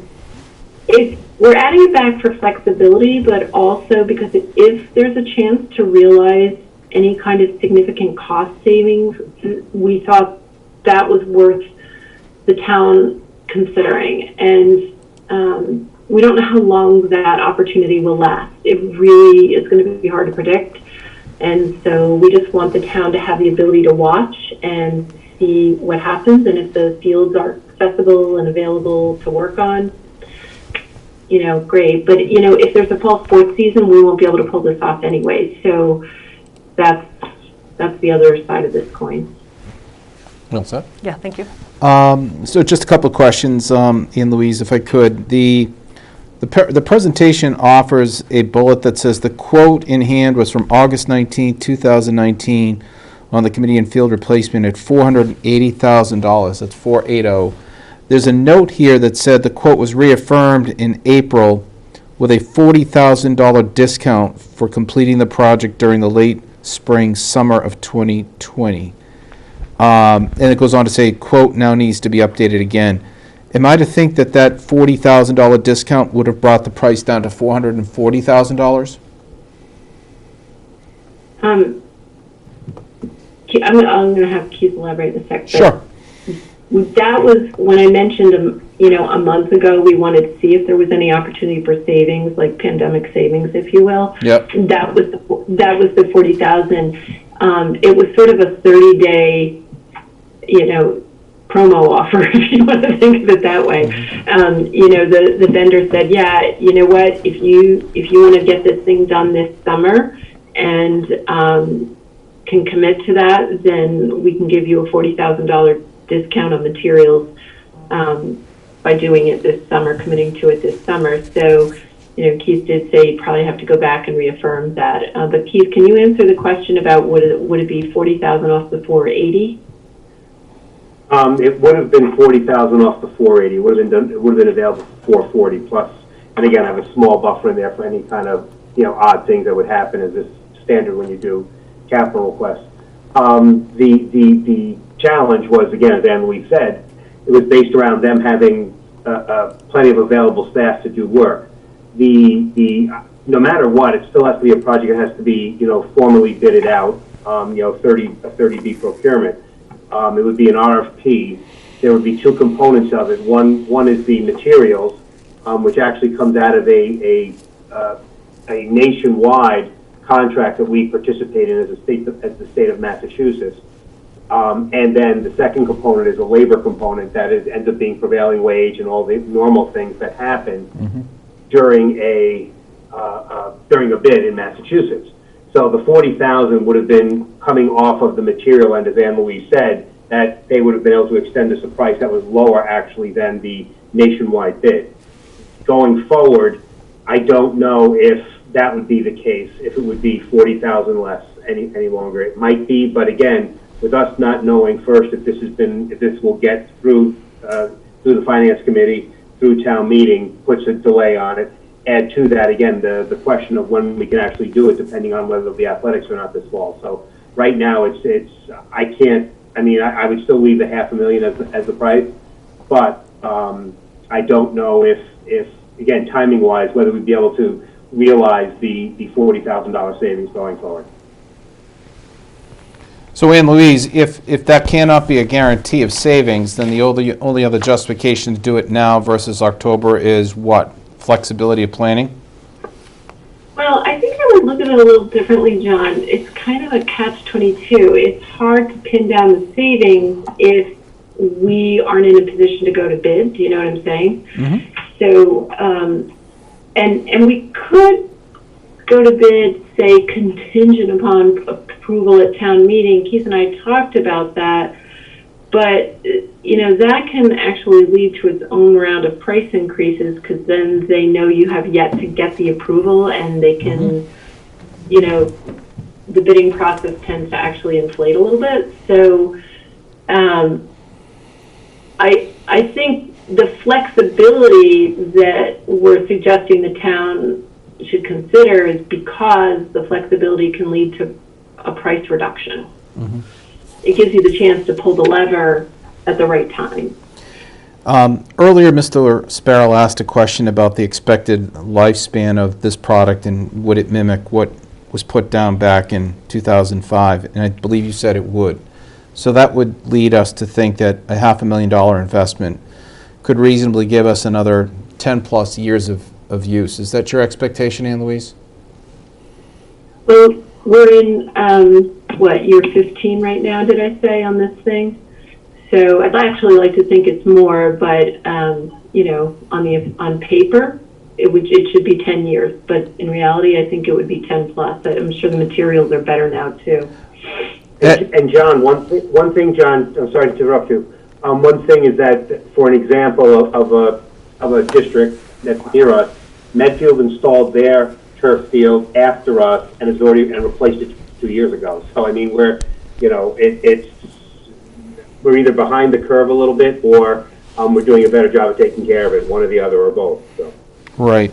Well, the reason I ask is because I recall it might have been an offhand remark or a comment from Brad at one point when we were talking about the future high school project and the statement of interest that was being filed for a new high school, that the area known as the football field could conceivably be a build-out area for a new high school, theoretically. And one has to wonder, if we're successful with the school building assistance program, Anne-Louise, are we putting $500,000 into something that could be ripped up within 10 years?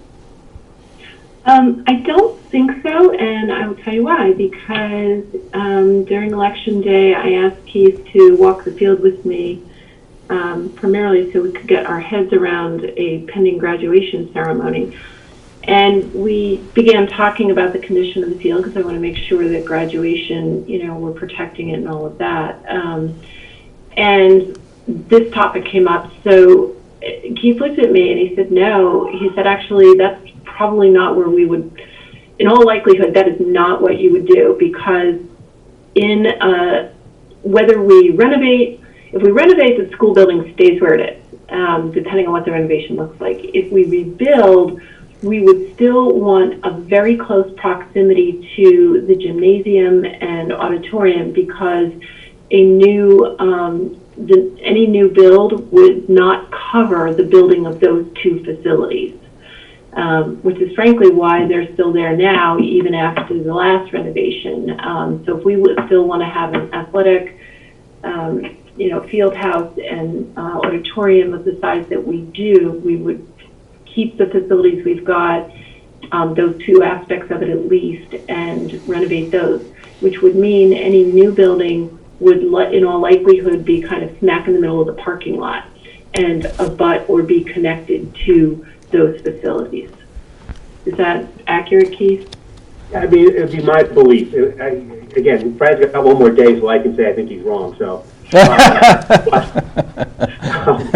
I had never believed that a new high school would go up there. It just, from the standpoint of being situated on the lot in certain places, for the investments that we've already made in that space, in the concession stand, bleachers, et cetera, it just didn't make sense to me.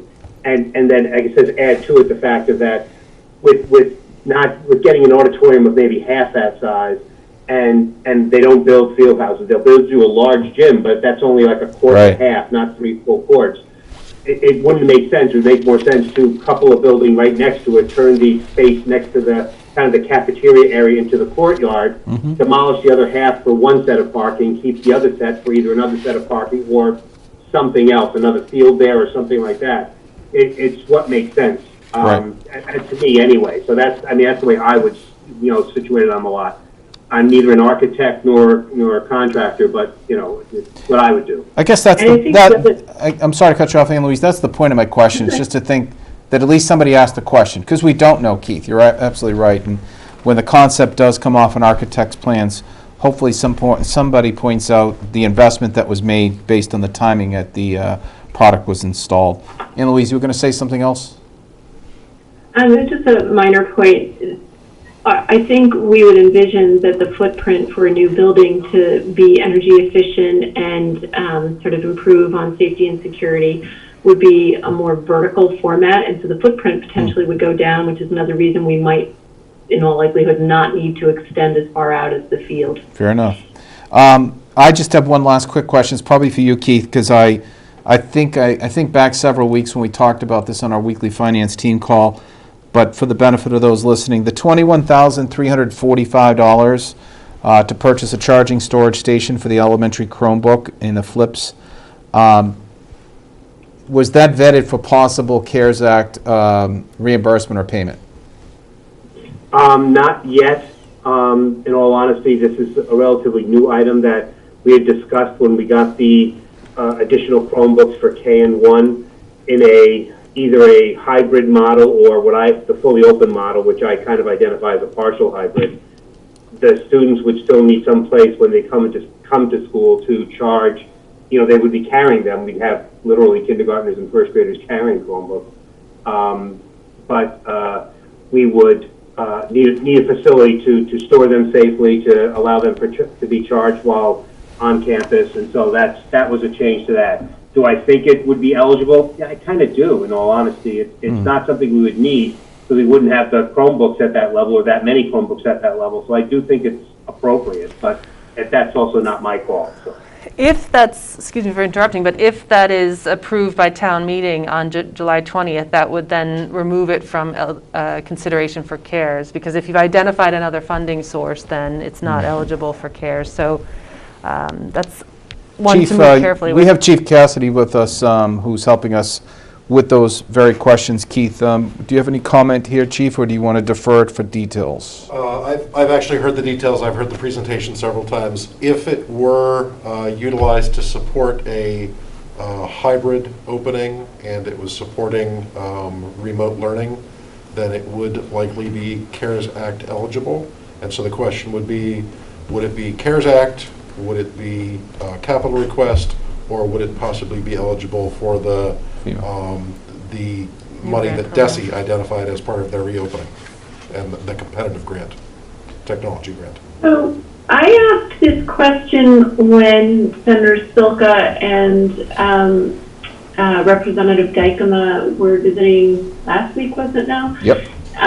Not specific to this, but this is why I asked it, because I wanted to understand if we put something in our capital request, but subsequently it is apparent that it would qualify for either the CARES Act reimbursement or the the IT grant, is there harm in putting it here, if you will? And what I thought I heard them say is that as long as we vet this, if it can be covered by the others, then it can be moved. Did I misunderstand that? Well, I don't know. I mean, I think that if you have a town meeting vote that appropriated the money, that's a pretty final decision. Right. I think that if you're looking at funding it from one federal or state grant program versus another, that's a little bit different. But I think if you, again, have the town meeting appropriation. That's my understanding as well. Yeah. Because that's virtual supplanting at that point, so. So let me ask you this, is the reverse true? I think we would all much rather use federal or state level resources to pay for this if we can do that. But if we apply for that and it's not approved, then how would you cover that? You'd have to come back in October, presumably. Chief Cassidy has his arm raised. He's got a Thank you, question. Mr. Chairman. From the A&F guidance document from May 14th, in order for it to be eligible, it needs to not be budgeted as of March 27, 2020, when the CARES Act was enacted by the U.S. Congress. So it does not. Previously. Right. So because it was not voted at last fall's town meeting, it's eligible. But Okay. but to Ann Louise's question, if we decided to put it into the warrant, are we, and the town votes to fund it, Not the way the A&F guidance was issued. so we could play with it? We absolutely would have flexibility to determine, again, the state technology grant, the capital appropriation. And see how it plays out. And/or CARES Act, and figure out which Fair enough. is best use of the Okay, resources great. available. Ann Louise, John, please go ahead, Keith, yeah. Go Hey, ahead. John, either way, we still have till the third week in July to amend the motion, so.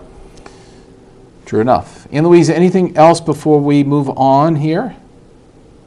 No, that's it. So I want to thank you for the time tonight and for listening and for your thoughtful questions. And this is it. I can't promise you we won't be back. I know, right? Moving target. I see some esteemed colleagues up there. Hello, Lisa. Hi, Andy. How are y'all? So thanks for coming in tonight. In terms of this content, I personally have no objections. Mr. Sparrow, do you have any comments on the presentation by the school committee? The only comment I have is I did look up the Finance Committee's letter regarding guidance and capital requests. And they mentioned that this is the press release that the Finance Committee released, I think it was June 3rd. The language says that advising all town boards and departments to minimize operational spending and to defer non-essential capital requests was the guidance that the Finance Committee gave.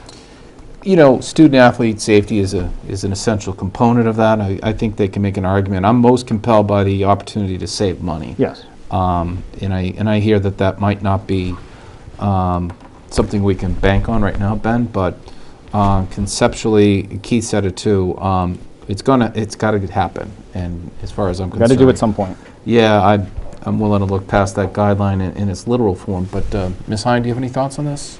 No, just again, I think that, I'll have some questions tomorrow night for the Finance Committee. Sure. So I think this is a great presentation, so thank you. Yeah, very nice Thank you. job. Thank you Thanks very so much. much, and really appreciate y'all coming in tonight. Thank you.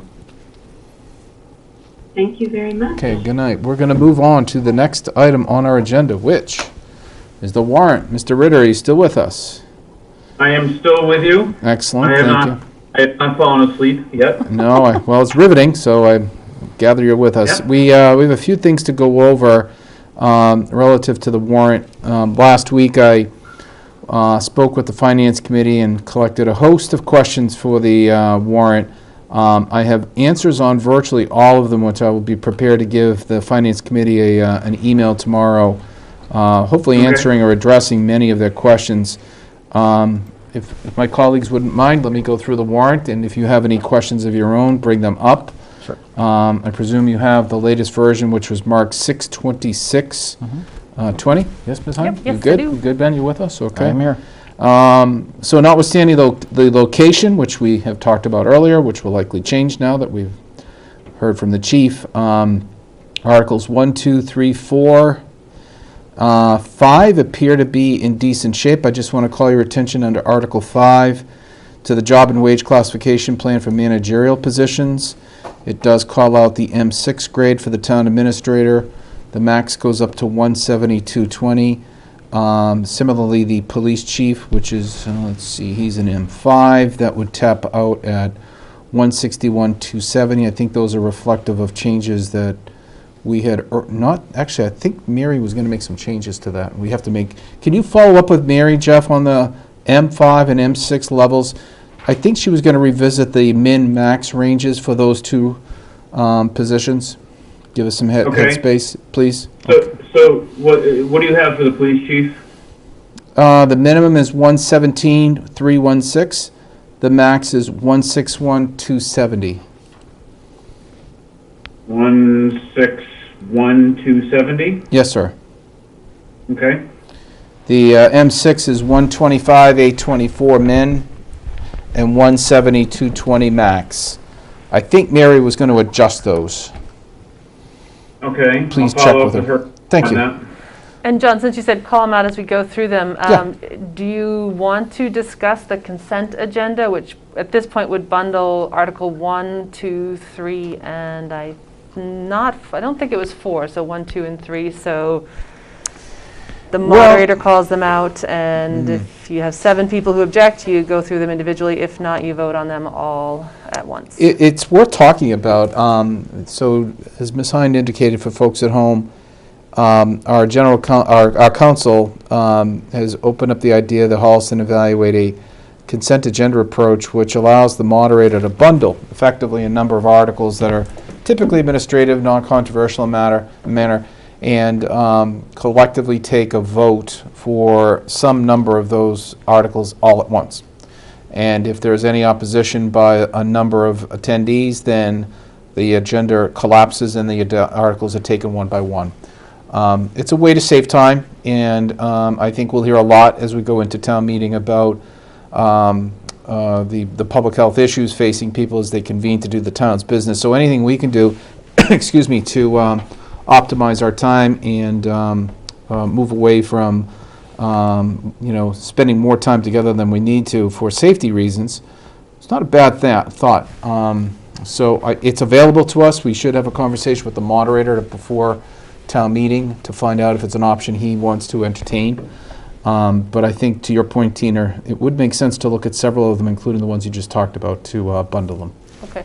Does it make sense to, I mean, if Article 2, which is the report of the Finance Committee, wouldn't it make sense to talk to them about what their expectation is for a presentation at town meeting? I probably would not put Article 2 in the consent agenda, Ben. Yeah, I wouldn't either, but Tina had just brought it up, that's why. No, I was just trying to identify at least a couple articles that could go into the consent agenda. So I think that's part of the conversation we'd have, is Yes. what And what Article 1, articles too. would I mean, be- we're going to be doing a brief presentation. So as maybe well. it doesn't apply, Not to those, but yeah, I hear what you're But we can So certainly... that would come under the motions.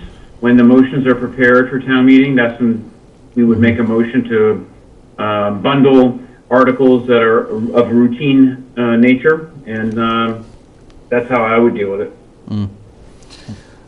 Good 6, enough 7, on that, 8, Tina, 9, for now? I think. All right. So moving down to Article 6, looks fine. Article 7, looks fine. Article 8, 9, 10, look fine. Mr. Ritter, you still have to redact those two funds under Article 11. Article 12 seems fine. Article 13 looks fine. Can I ask an administrative question here? Please go. Why are we approving the transfer of funds for the capital expenditure fund, but we don't talk about capital expenditures until an article later? Shouldn't that be flipped? It was in last year's warrant.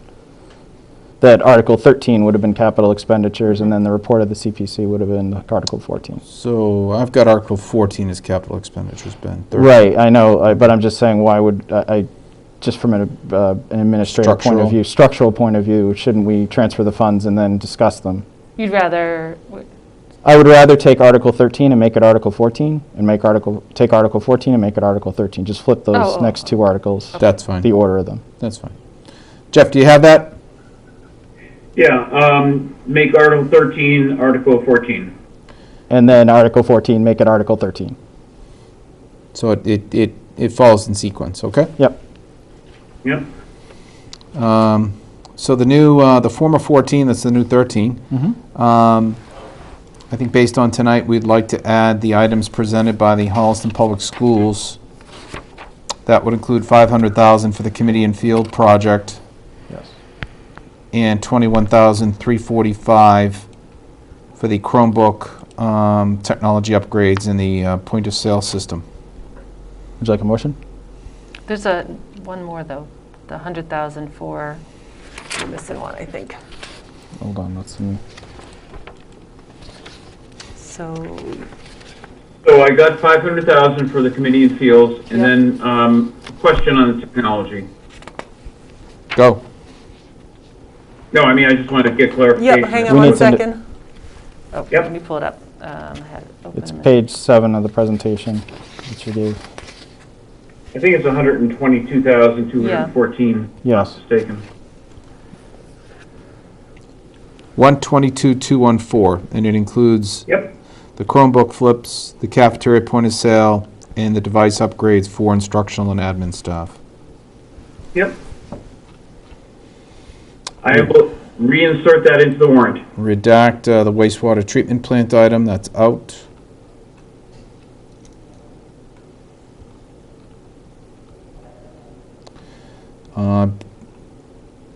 The senior center improvements, those have been sitting there at 12,000. We've discussed those, correct? We have, Yeah, yep. Okay. Yep. Any questions on those, Ben? You good? Yeah, I'm fine. Okay. Article 15, stabilization. Excuse me, Mr. Chairman, on the senior center improvements, is that coming out or staying in? Stays in. Stays in. It's in. Okay. 15 looks fine. 16 is redundant, take out. The Upper Charles Trail, there was some discussion with the Finance Committee about whether or not this needs to be an article going forward or simply a line item. That's for them to take up during the budget process. I have no problems with that. Article 17, that's... So you want to keep that? You want to keep that article in? I do, yes. Yep. Okay, You guys got it. Yes. Yeah, we'll keep it in, and then we can work on Chime in if getting you it hear into anything. the operations. 17 looks fine. 18 looks fine. 19 looks fine.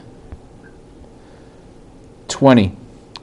The Finance Committee's got some concerns over the method by which funds from this retirement system are invested. They'd like to mimic the OPEB model and file a special act with the legislature to allow the treasurer to use more flexible and higher yield investments.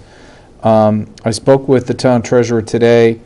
I asked her to prepare something in writing because she did have several follow-up conversations with our experts in this field, and she's going to be preparing something in writing, which I'll share with the Finance Committee for their meeting tomorrow night, that makes the case that there is some flexibility as a stabilization fund to do investments.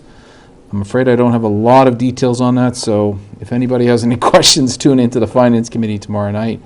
But that was their major concern with that. Any questions on? So, Mr. Chairman, for now, as of Monday, I'm going to leave that article in the warrant until Yep. can always pass over it or defer action on at town meeting. Correct. All set with that, Ben? On Yeah, 20? yeah, pending what Mary provided too. You good? Yes. 21, retroactive road acceptances. The Finance Committee pointed out a concern associated with the language that essentially makes the roadways accepted retroactively. Jay Tallerman indicated that that's a legal term of art. There is minimal or no risk associated with taking on past liabilities. These roads, I'm told by Karen Sherman, have been, for all intents and purposes, adopted by the town and maintained by the town for some time. This is a cleanup article that has been lingering for quite some time, maybe 10 plus years. And there's one item in here from Hopping Brook Road that has particular risk associated with it if we don't do it. I do have a letter from Karen Sherman which will be used to pass along to the Finance Committee. The reason it's under us, folks, is because, excuse me, the Planning Board has already voted to do this, and now it comes to us as surveyors to adopt it. Okay. So I'll pass along Karen's letter to them, hopefully addressing any concerns they might have about the retroactivity of it. Article 22, Washington at Woodland and High, traffic signal LED upgrade, stands on its own. Article 23, stormwater and land disturbance bylaw amendments, that's not ours. Planning Board. And there's actually two Article 23, so the moratorium on recreational marijuana retailers should actually be Article 24. Jeff, you got that? I think so. You've got two Article 23, so you've got to correct that. Yeah, so it's a numbering sequence problem. Yep. Yep. So now I'll get that. we're on to the temporary moratorium on recreational marijuana retailers. We actually, if this board, by the time we sign off on this warrant, feels strongly that they want to trim more articles out of this that can wait, this is one of them. Kate indicated it is not urgent. It is just normal business. If you folks want it out, we can take it out. You feel strongly 24? about it? I beg your pardon? 24? Well, I'm going to call it the temporary moratorium on Oh, recreational marijuana retailers. If it's not essential, I think given the nature of this warrant and trying to speed things up, I'd actually recommend that we remove it. You okay with that, Tina? Yeah, it's sponsored by the planning board, so I wouldn't mind hearing from our planner that that's okay, but I assume it is. So assuming that, yes. What did she? I sent her an email this morning, and what was her language? It can wait till fall town meeting. I believe she did. Okay. Let me just Yeah, verify she mentioned the same to me. Yep, okay, that's fine. Yeah, she said not time sensitive. So. Okay. Jeff, why don't we go ahead and remove that article? Got it. Number, whatever, revolving fund for energy revenues. So this is effectively creating, through a special act, a revolving fund for retention of fees associated with solar facility rental, town net metering, and so forth.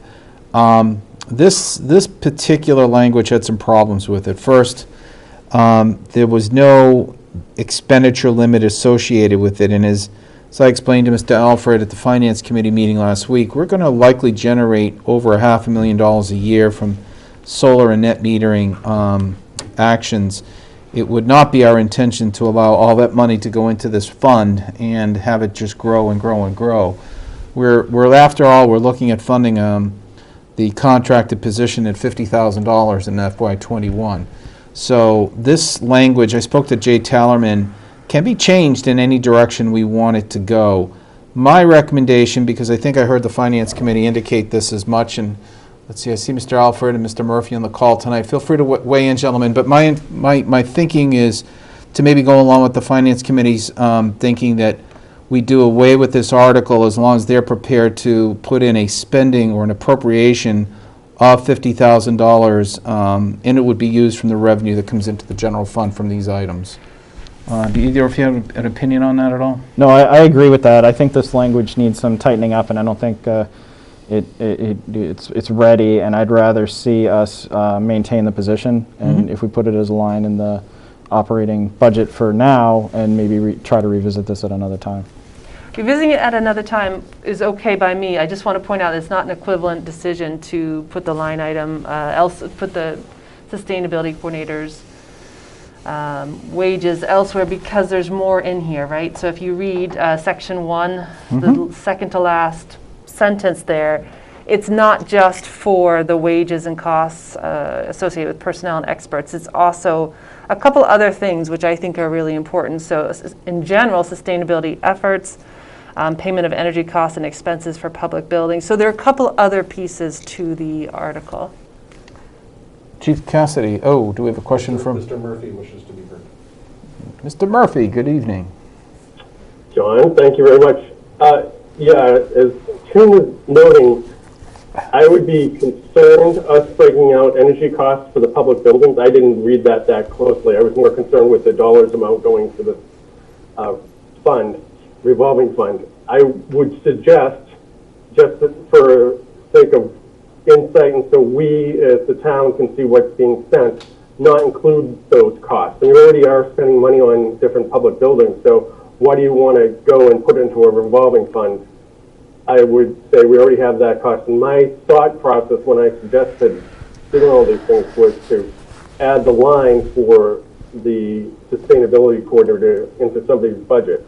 I'm thinking selectman's office or select board's office, but I'm not sure. But I would strongly go against putting the energy costs and other expenses of the public building into a revolving fund. That way we lose sight of it. It's not like fees for inspections and things like that. I hear what you're saying, Ben. I have a question then, I guess. When it came to the street lighting line item transfer from the meeting last Wednesday night, the question came up of replacing the lights with LED lights, so lower cost lights, but there was an expense associated with that, and it's one of the reasons, this is my interpretation only of the conversation, but we haven't made that move because we haven't been able to identify the funds to do that. So, ideally, this revolving fund becomes a place one goes to for those types of upgrades, Right. those types of sustainable or energy conservation type decisions. So I like that about this revolving fund, but I absolutely recognize that it does not need to hold upwards of $500,000 a year of revenue coming in. So I'm going to go with Ben's comment here of if we're going to remove it and swap out the sustainability coordinator with funding that position elsewhere, that's fine.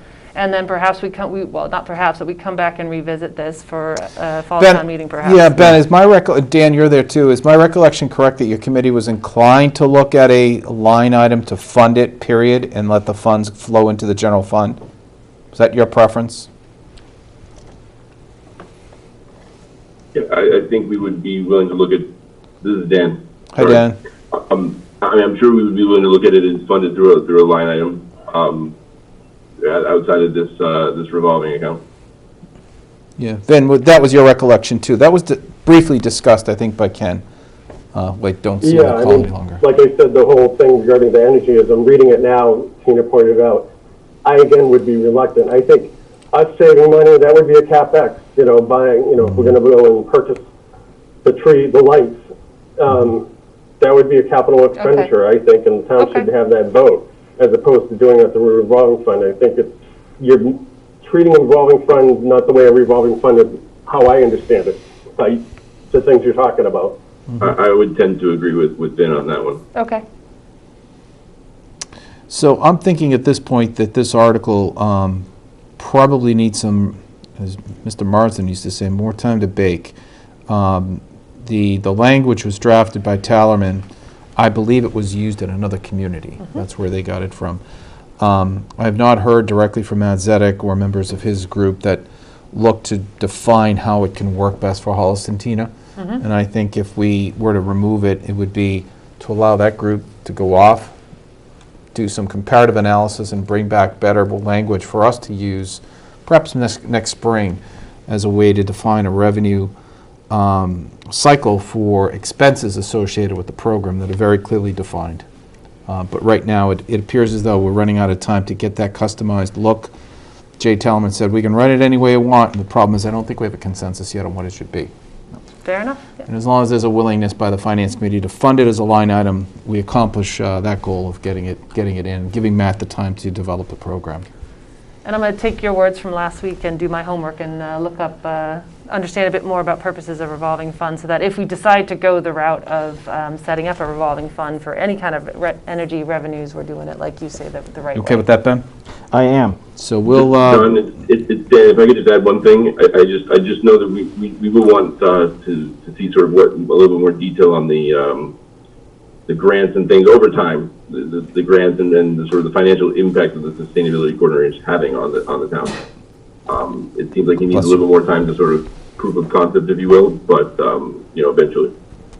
yep, fair enough. I agree. All right, so Jeff, if you could remove this article known as Revolving Fund for Energy Revenues. Tina, are you the liaison to Matt right now? I think you are. Sure. Could you just let him know we need Yeah, I will. some work on that, and he should put that on his list of things to come back with the next spring for, okay? Moving on, Article 26, well, what was 26, the electrical aggregation has been removed. Article 25 is the protecting consumers and animals in Holliston. Jeff, have you had any conversations lately with this group about presenting this article at this town meeting? I know they came before us some months ago. I've not heard from them, but have you, and are they interested in doing any presentation on it, or perhaps waiting for the fall to move it?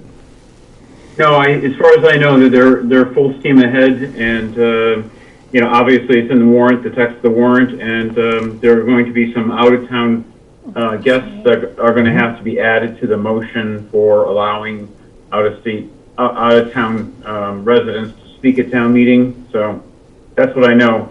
I haven't moved back with them recently, but as we get closer to town meeting, I will, just to confirm that it's on the warrant.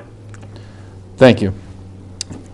So that concludes our review tonight. You have some edits to make, Jeff. I believe you've tracked those, so if you could produce the version that we'll look at for next week before we sign this, I would appreciate it. All right? You should receive a final version on Friday. Any final questions on the warrant? I think the only question I remember someone asking from the Finance Committee about the petitioner's article. They'd like to just hear from them if there's any potential financial impact, because there's some language about the animal control officer. Is there anything? Could there be any language? We heard from them when they did their presentation. I'm blanking on the supporter's name. I'm looking frantically for her email. We did hear from them in their original presentation about conversations they had with the ACO and that very topic, and they walked away from that. And I believe the ACO was even on the call, John. I don't know if you remember or not. It was a while ago. It was a while ago. I want to say March. But we had feedback from the ACO to say there was no financial impact from this. There were questions about, in the hypothetical that a breeder, that a retail store was selling animals and they had to take the animals out, would the ACO be responsible for holding the animals? If the ACO thinks that there's no financial impact, was there an email stating that? I'd have to go deep now. We're going back 6 months. We're going pre-pandemic here, but April, yeah. There was it April? Yeah. Oh, sorry. Well, then. They were sending in their letters to us in April, as I can see. Is it just? I'm just thinking that if there is something like that, if we could just forward it to the Finance Committee too, so that they feel comfortable with the language there. All right, Jeff, you good on that? Good. We'll move on to board business. I observe we have some appointments to make. Give me a minute here. I think we have Cultural Council, I think. So according to our posted agenda, we can appoint the Cultural Council appointment. Do we have the documentation on that? It is in there. Scrolling. It's Alicia Thomas. Donna's nodding her head.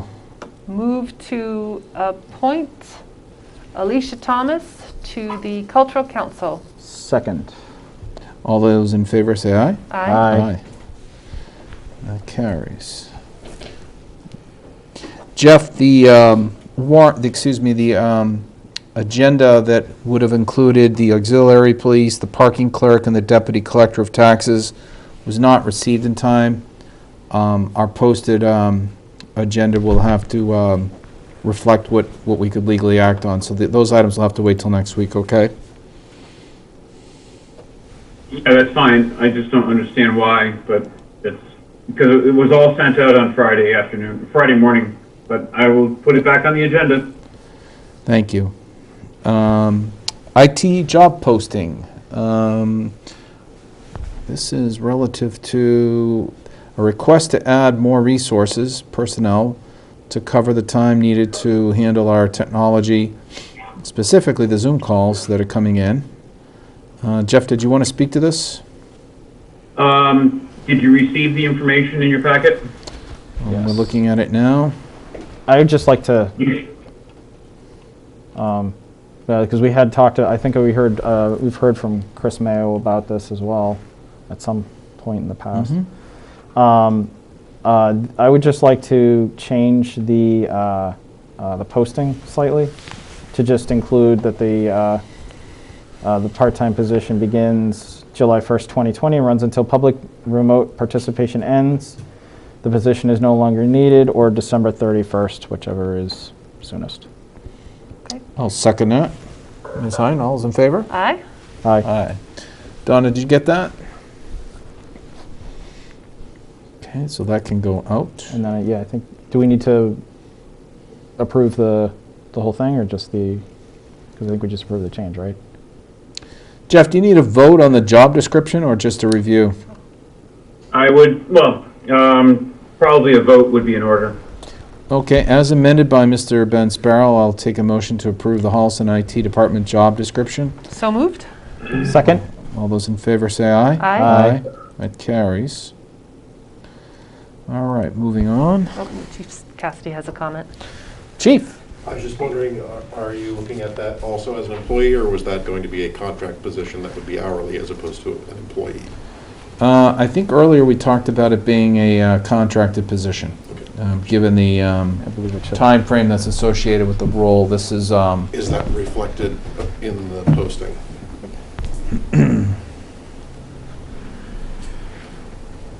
Temporary part-time position is how it's listed. Temporary staff. Okay, staff would suggest employee as opposed to contractor. So let's make that clear that it is contracted temporary staff. Okay, Donna? Appreciate that. All's in favor with that, aye? Aye, yep. Okay, good catch, Chief, thank you. Thank you. The next item involves gifts, donations, local grant acceptance by the police department. Mr. Sparrow, did you want to read those, please? So there is a gift from the Jonathan Sutherland electrician. It's just a donation for $100, and it would be received to account number 285210-45311, which is the police department gift account. Is there a second? Second? All those in favor say aye. Aye. That carries. All right.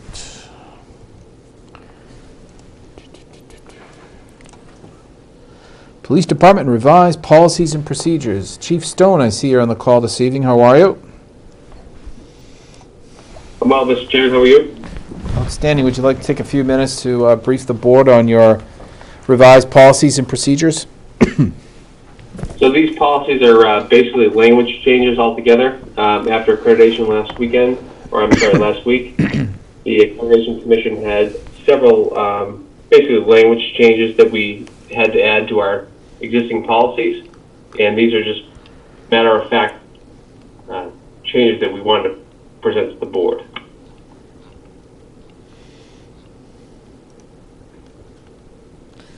Just review these really quickly, Chief. There are 7 of them? 6 of them. 1, 2, 3, 4, 5, 6 of them? Yeah, Okay. 6 or 7, and with the accreditation, most of them are location changes, so we had the actual policy accepted by the commission. It was just a simple additive language of where the policy was located in the station. So Oh, okay. if you, located in the file cabinet, located in the lieutenant's office, Okay. and so forth.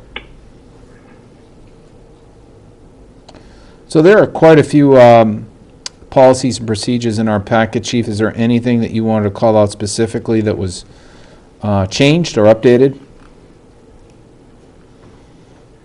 No, actually, the commission was very complimentary of all of the work that, again, I'll give credit to Lieutenant Thompson and Lieutenant Lorini, of all the preparations put into it, of all the standards that had to be met, 257 mandatory, That's and quite a lot. 60% of the voluntary policies we met above what we should be allocated for our size department. So I would just say that the credit goes to both Chad and George for being prepared and having those standards met above and beyond what was asked of.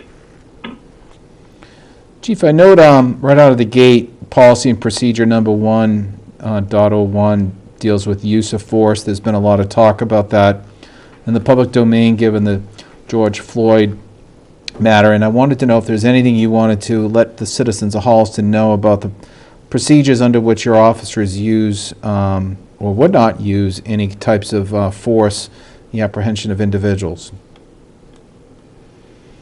Sure. So I'm constantly in contact with the Massachusetts Police, and the fact that we were just stamped with the approval from the Accreditation Commission just proves to the community and to our agency and to the town that we are following the best practices that are available in Massachusetts. I've spoken with the town administrator, I've spoken with the board about following the best of the best, if you will. And I think Massachusetts is far beyond where the rest of the country is in terms of our policies, our updates, and where we are held to standards. And the fact that we could get the stamp from the commission last week, and the fact that the Mass Chiefs are basically promoting the same policies that we are, I think that we are in an excellent position for a community of our size. Now, with respect to use of force, chokeholds are not permitted in Massachusetts? So that's on a town-by-town policy wording, and as the policy says in our current policy now, we do not encourage that, we don't practice that, and we do not teach that at any of our facilities, at our in-service training, at any of our academy training facilities. So if it were to be found to be used, that officer is acting outside the boundaries, so to speak. Right. Mr. Sparrow, any questions? There's a lot to go through. I saw There's the a lot. changes. There is a lot. But I do want to compliment Chief Stone on his accessibility with respect to these kinds of policies. Reviewing them with us and talking about them and gaining accreditation. I think it's a testament to his leadership and the people underneath him who are doing a good job at doing what they need to do to keep Holliston safe. So I wanted to commend them and thank them for what they do. So that's all I got. Ms. Hine? I do not have any comments. These were presented before you were reaccredited. That's right. I seem to recall seeing these in an agenda packet a couple weeks ago. But there have been some changes with the accreditation. We're just cleaning that up. Yeah, so there were a handful that we had to present prior to being accredited, or reaccredited, I should say. Yep. And then after the commission came in, they suggested a couple more. So we kind of took what we had. A few weeks ago, we added what we have now, and the combination of the two changes basically gets us to our accreditation. I guess bookmark, if you will. Okay. Do you need a vote from us this evening, Chief Stone? No, this is just a technicality. Like I said, this has already been pre-approved, pre-stamped by the commission, and for us, in the policing agency and so forth, the fact that we can be approved by that and have the commission, as a courtesy, we send it off, as you guys are the appointing authority, we send it off to the board, and we also send it off to our collective bargaining agreement. to make sure that all three parties are in agreement and that we are following exactly what is suggested. And I just would add that we were previously fully accredited in 2017. This is a reaccreditation, and according to the commission, the reaccreditation is actually harder than the original accreditation because we have to keep up. So for the last 3 years, so since 2017, the standards that were set, we've had to keep up with those standards and keep up with those check marks and evaluations, if you will. And we've done that and exceeded that beyond what the commission was expecting. So the reaccreditation for us is more important than the original accreditation. Excellent. Any other questions for the chief this evening? None, thank you. Hearing none. Chief, have a great night. Thanks for your work. We appreciate it. Mr. Chairman, I just wanted to add in here that I wanted to thank and congratulate the chief for doing such an outstanding job on behalf of the community. One can sleep easier this evening knowing that he is at the helm. Thank you very much. Agreed. We're going to move on to the last item of business, which is reserve fund and year-end transfers. Earlier today, Sharon Emmerich informed us we have 2 line item transfers to approve this evening. Do we have the documents for that, Ben? We do. Would you be so kind to read that into the record? Okay. Sorry,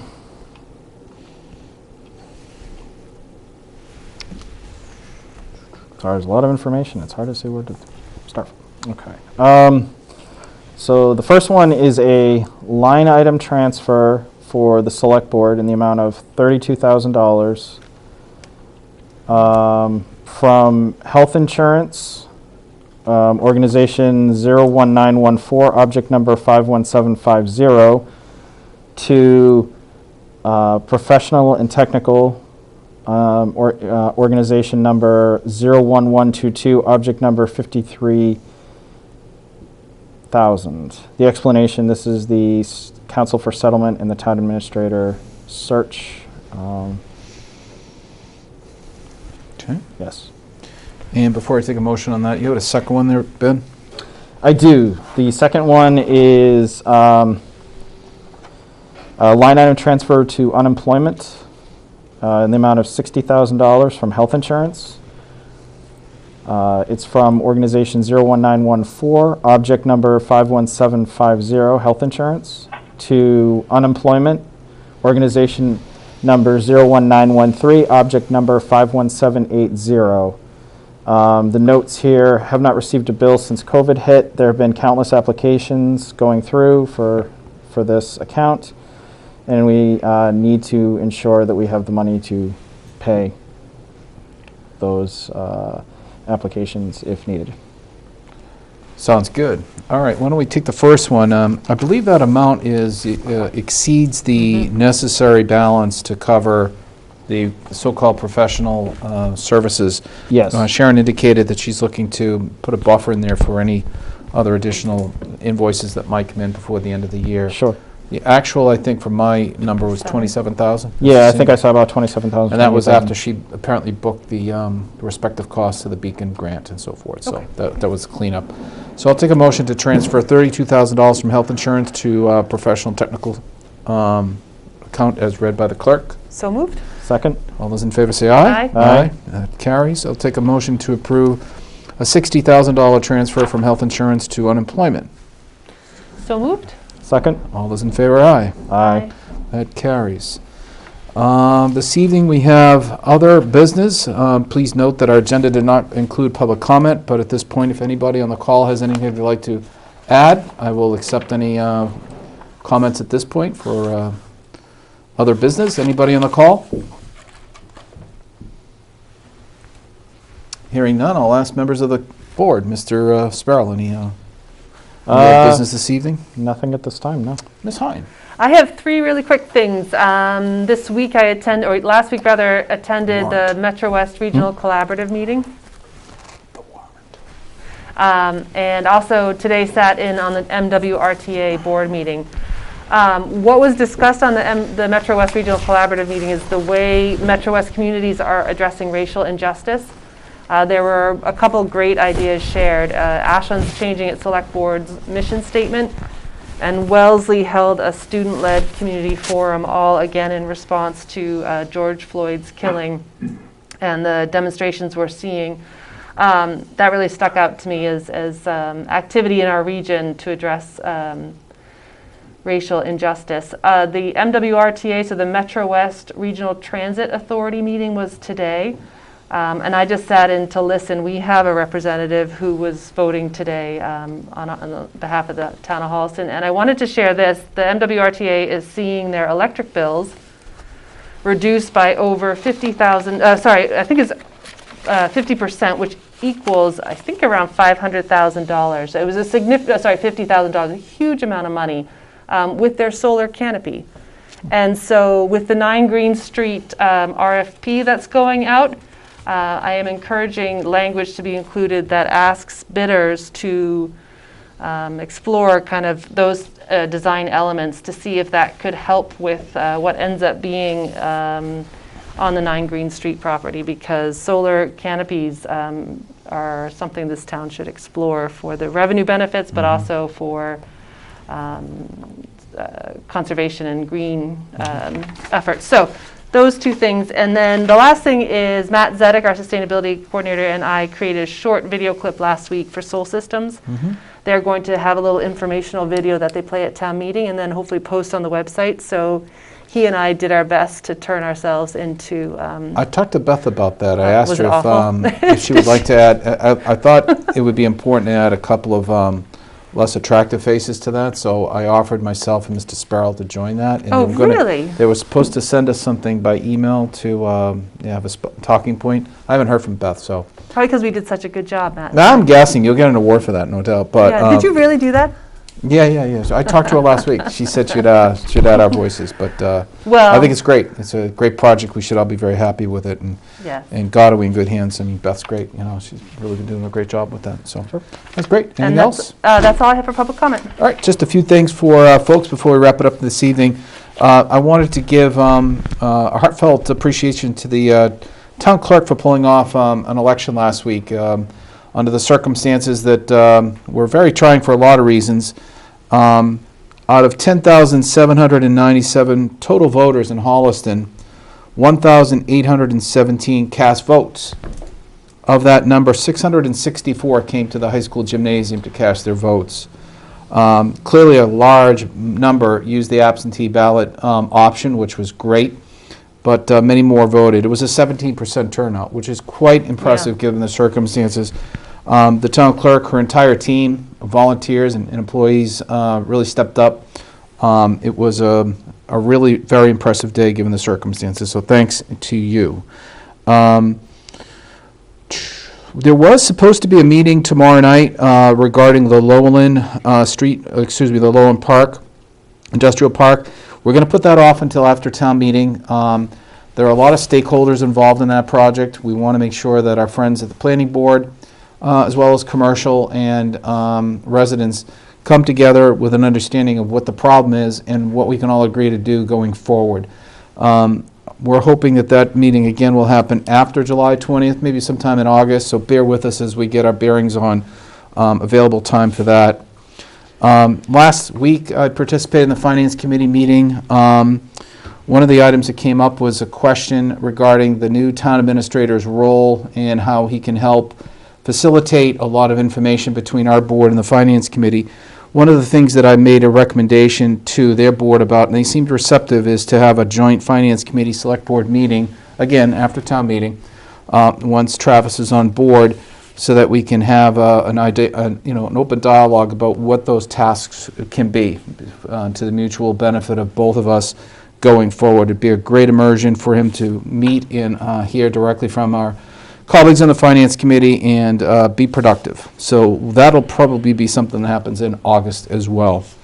For folks at home, they should know that, speaking of Travis Ahern, the town administrator hiring process is very active. This evening, prior to this, we had our second executive session to discuss his contract with town council. We feel optimistic that we're moving in the right direction and hope to have some kind of an answer early this week so that we can move forward with that position. Very important for us to get that going as soon as possible, and hopefully he'll be on board, if all things go well, before town meeting. So we'll see how that goes. Other than that, folks, I will entertain a motion to adjourn this evening. Oh, one more thing before we get going. This coming weekend is a holiday. I believe everybody had previously said they were available around the holiday. I'm wondering if we might consider moving our Monday meeting to Tuesday next week, if anybody had any objections. Or, excuse me, to Wednesday next week. Wednesday of next week? Is that a problem? I think that's fine. Let me just check real quick. So that would be the 8th, I believe.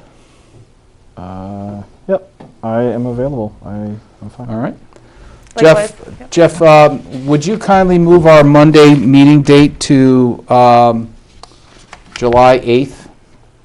And that's to respect the holiday weekend, and also Tuesday evenings, the Finance Committee meets. So we'll give Mr. Mayo a little breathing room to help get that done. All right? You got that, Jeff? Yep, consider it done. The only thing might be, well, we're probably not going to make many changes to the warrant, but just making sure that the Finance Committee has a warrant to take up next week. Yeah, I think Jeff's indicated he'd have a final one by the end of this week, so. So we should be good. Okay. All right, so we'll be on for next July 8th.